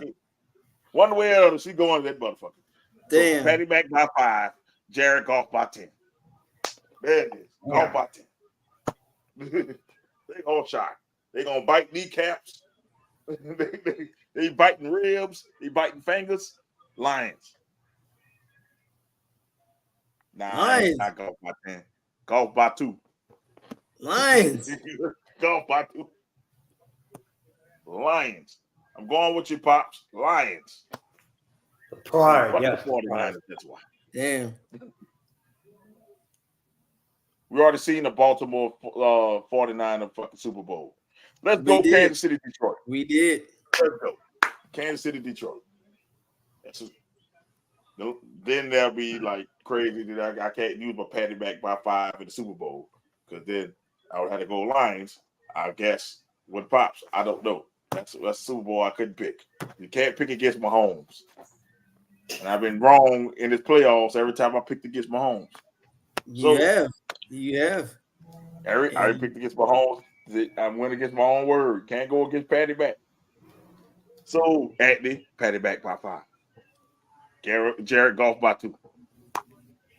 There we go. It's Lamar's time. Next year. Patty Mac by 5. I don't want it next year. I don't want him winning next year. I want to win it next year. Yeah, we're going to beat him in the Super Bowl next year. I want to be the third team to do it. What do you mean you're going to beat them in the Super Bowl next year? He said he wanted us to win it next year. So I said we'll beat him in the Super Bowl next year because it's going to be Patty Mac by 5 this year. Nah. Not good now. Run, Lamar. You got him to the championship. It was a good run. You think that Lamar Jackson's really going to go down?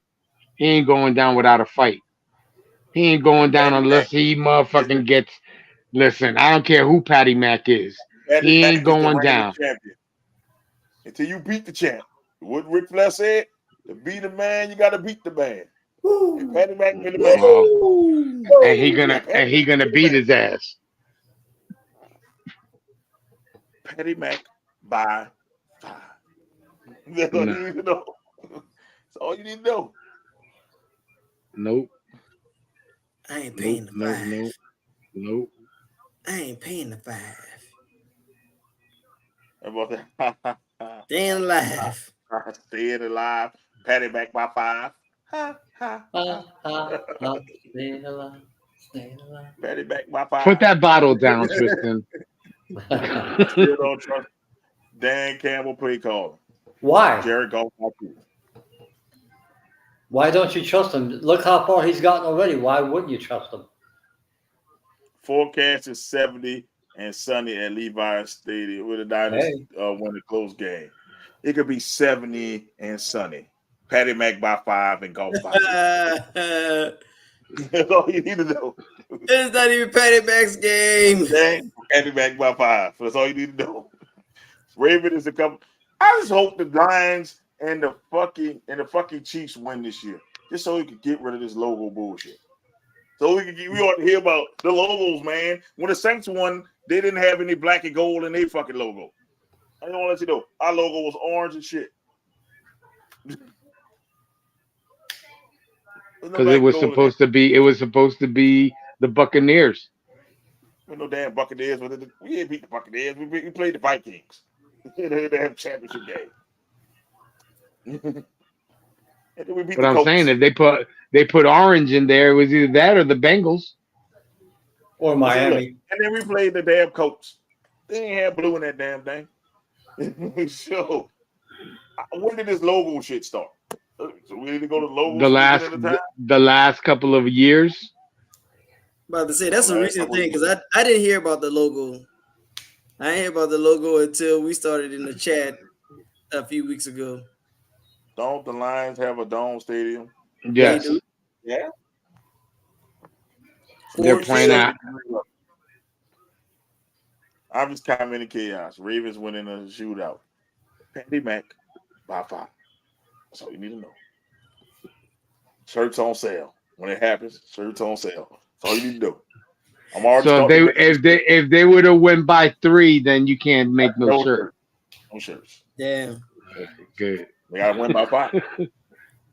They're gonna lose by 7. In the chat though, that the videos will still go in the chat.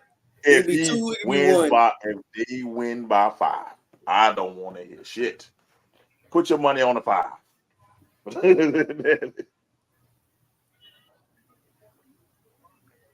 Crazy. 5.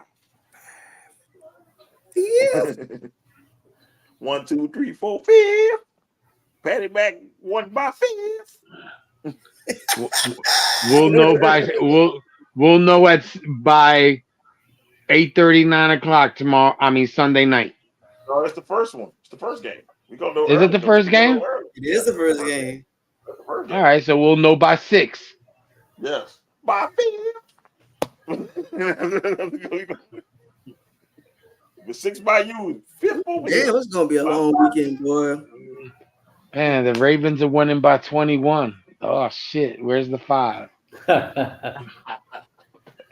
And now, would that be something? The fucking Chiefs beat them by 21. I'm like, damn, I overshot it. Damn, 21. Damn, Patty Mac going back to back. You undershot it. Very undershot it. I missed that one. I'm just saying, Patty Mac goes down. He has to be. If Patty Mac was another championship, in these short years he been playing, bro, you got to start putting him in the GOAT conversation. Got you. Dude been in the AFC I wouldn't say every year of go. his career. He would have to, like I said, he would have to win more championships. Dude still got about 15 more years left in the league. If he stays healthy. Yeah, he's pretty healthy for the most part. Dude won a championship on one leg last year. You got to start talking about GOAT. This has got to be the best start of the career ever. Even he outpacing Brady right now. That's crazy. Like, if he didn't just get blitzed by Tampa, this dude could have 3 titles already. That shit's crazy to say. Every year you started, you've been in the AFC Championship. That's ridiculous. No, that's a good accomplishment. You know what I'm saying? But you know, who counts that? They count rings. Well, he got plenty of opportunity to beat Brady. He got shit till somebody stop him from getting to the AFC Championship. You know, all you gotta do is win this game here. He got a shot at another ring. That's 3. There'll be 3 out of 4 Super Bowls he didn't been in. That's crazy. To think he been in 3 Super Bowls and he won 2 out of 3 Super Bowls. And he haven't. I think this might be reaching year 7. They better build the team around him, get better receivers. If he bring them bums to the Super Bowl, he definitely in the GOAT conversation for me. I don't know approaching about it. With these bum receivers, these receivers are bums except Rashee Rice. It's Rashee Rice and Travis Kelce. Everybody else bum. Yep, that's all they got. Kelce not even a receiver though. Ravens not out shooting the Chiefs. As Boosie would say, pull your Ravens out. I'll give you $1,000. Oh shit! Mark Andrews is officially playing. Yes, he is. He made by 5. I like the other tight end better because he stretched the field. Cool. Keep Isaiah Likely on the bench. Man, I feel I'm ecstatic for that young man because that young man. It was sad how his season went out, and he was, some numbers away from having, historical numbers, and prayerfully, this game don't affect him coming back for the beginning of next season. But man, I am that is not a comeback player of the year, but it does deserve, that highlight in the same love and the same light as a DeMar Hamlin story. Right.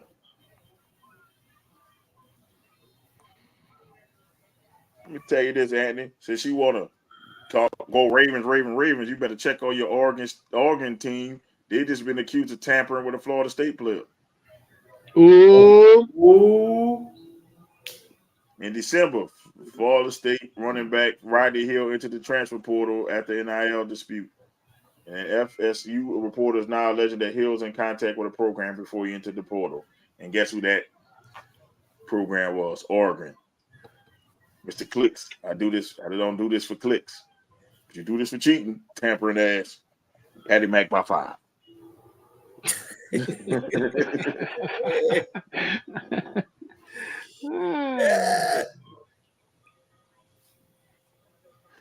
I'm just saying.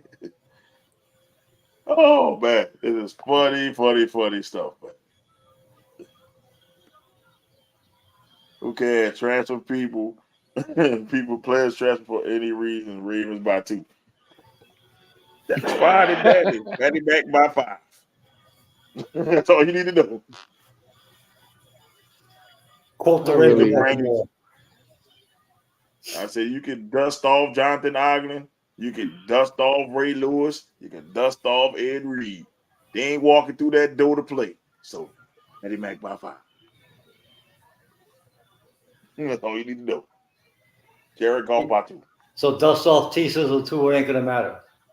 Ain't gonna matter. Him with his dolphin teeth ain't gonna matter. Patty Mac by 5. Oh, there it is. Don't matter what you say. Patty Mac by 5. CM Punk is number 30 in the Rumble. Patty Mac by 5. Don't matter. So So Roman Reigns is winning Patty Mac by 5. That's all you need to know. He ain't beating Patty Mac. By 5. That's all you need to know. That's all you need to know. Who else you want to say? What? Lucas scored 73. Patty Mac by 5. Patty Mac. That's all you need to know. So Kobe Bryant once scored 81 points. Patty Mac by 5. Patty Mac wasn't even in the league then, but Patty Mac by 5. Chamberlain scores 100 points. Patty Mac by 5. Wasn't even thought about. But back in the future, Patty Mac by 5. Will Chamberlain fuck 10,000 women. Patty Mac by 5. Okay. Anthony just sent us something in the chat regarding the logo. And with that damn logo. Yeah, he got everybody. In Mardi Gras colors, bro. The shit in Mardi Gras colors. Ooh, New Orleans to the Super Bowl. Patty Mac by 5. Roll Constance with the next Ray Lewis. In his fucking dreams, Patty Mac by 5. Giants got no weapons. Patty Mac by 5. Yeah. Saints still have no OC. Patty Mac by 5. I can't tell you. Washington has no head coach. Patty Mac by 5. So, no matter how you put it, that's a new call sign, man. That's all I'm gonna start doing. I'm just gonna put up Patty Mac by 5 if it happens. Anyway, Ain't happening. Big Ain't happening. I agree with Big Booty Bailey. Patty Mac by 5. And she's winning it tomorrow. Anyway. Patty Mac by 5. Oh, that is it, right? The pay-per-view's tomorrow, right? Yes, sir. What time? 8 Patty o'clock. Mac by 5. So you need to know. 7 o'clock our time. Bro. Yes. Giants have the weapons. There's nothing to do. Ravens by 2. He made his shit rhyme.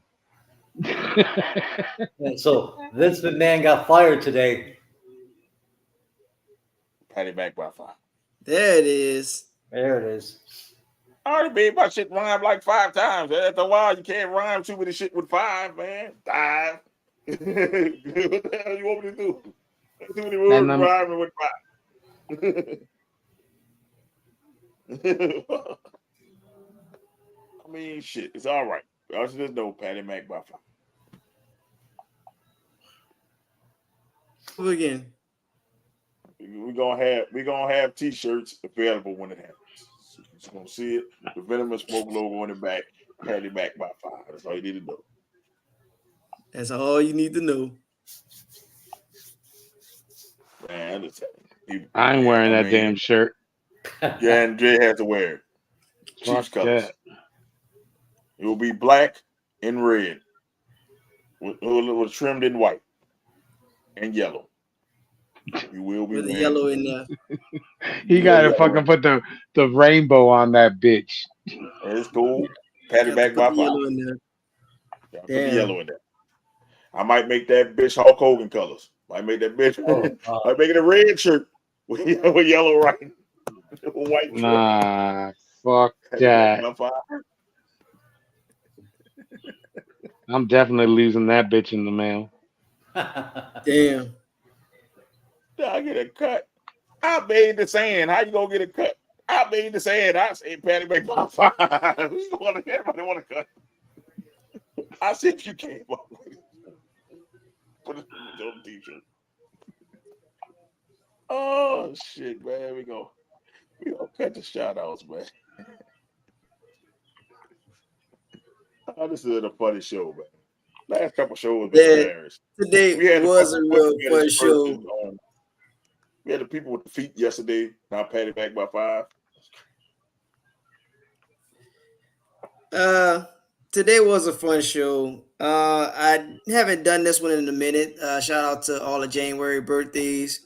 My niece kind of started it off because hers is the beginning of the month. My daughter was in the middle.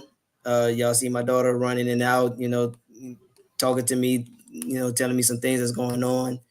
Shouting out my family, because they do look forward to the time that we share and bond when we get home, because our schedules have been so hectic, and particularly around this time, you're getting over the holidays, the joys of the holidays. You got to get back at it, kind of still hitting the ground running. New Orleans, we have our Mardi Gras and parades that's going on. There's a parade like right around, in the area which I live in. As a somber note, we lost NBA legend Kobe Bryant this time, 3 years ago, 4 years ago today. Shout out to his family, and for them, I'm not saying putting on the brave face, but they turning the page. Thoughts and prayers go out to that family. Shout out to to everyone who commented on the show. To the reason why we have this platform, this particular platform on Fridays for sports, baseball, football, basketball, boxing, swimming, collegiate athletes. Glad that you guys are finally getting your deserved money, these NIL deals, running off coaches like Nick Saban.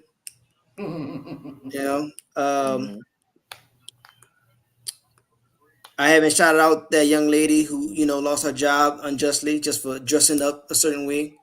I want to make sure that she gets a shout out again, because though we have not forgotten about you, baby, we still gonna keep sharing and keep mentioning your name, per usual. F. Brett Favre, because there's some scumbag stuff. You want to take money away from people who really could use it, and you, NFL Hall of Famer, Super Bowl champion. I know you got the money. No one gives a rat's crap about one particular team, volleyball. Yeah, we like sports like that, but we don't care if it's only going, pander to one person for one sport. Like we got arenas, that can hold all kind of stuff. And of course, y'all know the vibes, the usual vibes. The entire commission as a whole. Mo, Hater, Izzy, Nasty, Anthony, you in this group too. Myself, Lala. Can't forget Lala, First Lady of Venom and Smoke. And hopefully everybody enjoy their weekend. It's gonna be jam-packed. The Thursday show, shout out to the Thursday show. Wrestling's gonna be on tomorrow. I'll get a chance to tune in. I know my family's gonna want to tune into it too. And we got Championship Sunday. So, man, it's going to be a heck of a time for next week. What a time to be alive. And Izzy, I did not make that picture. I didn't make that picture, Izzy. Okay. I didn't make that picture. Shit, somebody sent that shit to me. So, if I had to see it, y'all had to see it. Oh, exactly. That was shout out, this shit better not be disgusting. She did run and say Patty Mac by 5. Oh gosh! Shout out you guys. Shout out Mrs. B. Once again, mental health's a real thing. Cloud chasing is a mental disease. Thank you, boss, for saying that. And it's going to be Lamar by far. Wi-Fi is on. Let me know if you want to turn it off. Okay. See, the Wi-Fi, even though you full of shit. I was waiting for something. Lamar by far. Hey, Wi-Fi said, wait a minute, man. Let me know you want to turn this on, because you tripping right now. Again, I like to thank you guys. It was a great show, funny as hell. And Doc said it right when he said this is going to be a busy weekend of all types of sports entertainment. Always look out for Lala's Empire on all social media platforms. Like I said, she's been putting up some videos, and she's got a different way of seeing things. Definitely shout out, Miss Bitch, Anthony, Tristan, and anybody else that commented, Doc or Eric. HGH Eric. Doc, Yeah, Doc HGH Eric. Eric, HGH Eric. Barry and Bonds Eric. yeah, that's it, Barry Bonds Eric. But this one, his head, if you look, his head shrunk in the picture. So yeah, thanks for a great show. Oh, man. Thank y'all fellas for coming on today. We will be having a Royal Rumble recap show. So after the Royal Rumble, we'll jump on real quickly, and then we'll do it there. So we will have a Royal Rumble recap show like we do with WrestleMania. I think we do it with Survivor Series too. So we will have a recap show. So for the people who are wrestling fans, we will be on one time. We're not going to be on long. We're going to be on do a recap. That shit going to be late at night. I ain't trying to be on this bitch to 1 in the morning. I remember one time that happened, and I was at this bitch at like almost 3 in the morning, man. We ain't got that type of time, man. No, I get up early in the morning and do shit. Go to church. Patty Mac by 5. I showed up to that show too. Yeah, he did. He did show up to that show. That's it. I will show up to church, Patty Mac by 5. He gonna need church. Yeah, especially with Lamar by 4. Lamar Jackson by 10. Ooh. That's you so full of jive, Patty Mac by 5. That's all he does. So, man, definitely check that out if you're a wrestling fan. Also, we'll be back next week with the wrestler show. That's why we're not gonna go too deep into it. We're just gonna talk about the Royal Rumble there, just the reactions, and then we'll talk more about wrestling on Thursday. That's what Thursday's for. And Friday, of course, we'll have our show on Friday. So I thank all y'all, Tristan, Anthony, HGH, Eric, Miss Bitch. I mean, it's a lot of, shit, mainly Eric. Yeah, I mean, mainly it's been Anthony and Tristan been putting it on. So thank y'all for the comments. And everybody else who watched and didn't want to comment and stuff, hey, comment too. We don't bite. It's cool. I think that you should start shouting those people out. Absolutely. Can't see you. You can't see them. You can't see them. You know what I'm saying? You should just start. If you see them in there watching, be like, "Yo, what's up? Say something." Yeah, it is. Yeah, it just. They don't say much. So some people just like to watch the show. I get it. I appreciate the views. So hey, thank y'all for that. And if I see it, I'll point it out. Hey, y'all can say something, but hey, I think the people who say it, we have high interaction on our show. That's what it says. It's very high interaction. Even though it ain't super big numbers, it's high interaction, which is good. So mainly because Anthony and Tristan basically today. So hey, y'all keep talking. It's cool. So we love it. Man, so we'll get ready for this busy weekend of sports and wrestling. And always remember, Patty McBuffer. Oh, this is your more young.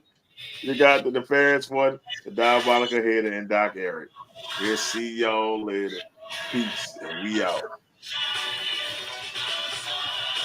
Lamar Jackson by 10. Lamar by 4. The sunshine. Patty Mac by 5.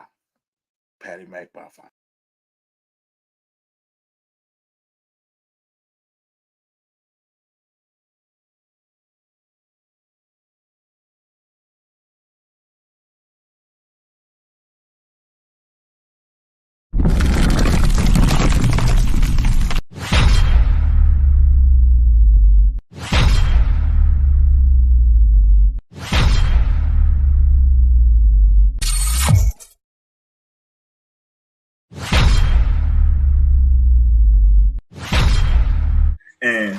If you see me keep looking over my shoulder, I gotta watch my back. Oh, she egged me. What the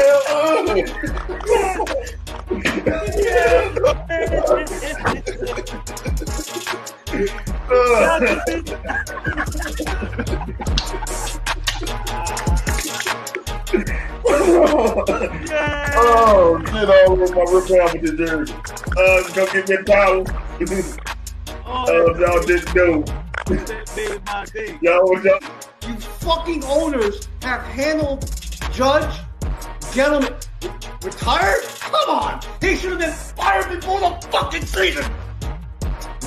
Joe Judge, quarterback sneak on not one, but 2 times from the fucking 5-yard line! And we're talking echelon, it's going to be Yankees first, Giants second, Jets third, Mets last. No! Wait a minute. It's Yankees first. Okay. Giants second. Okay. Knicks third. No! Jets fourth. Mets fifth. Oh, wait a minute. The Nets spit their mouth when they found out he was leaving. Maybe it was girl number 25 that didn't mind doing it. I'll just put it this way. It's way bigger than Nino Brown, a.k.a. Deshaun Watson. This is way bigger than him. That's exactly what this is. That's why he got off, because it's bigger than him and there's bigger people implicated in this. I think it's going to come to maybe 5 years down the line, and then Cleveland going to crumble.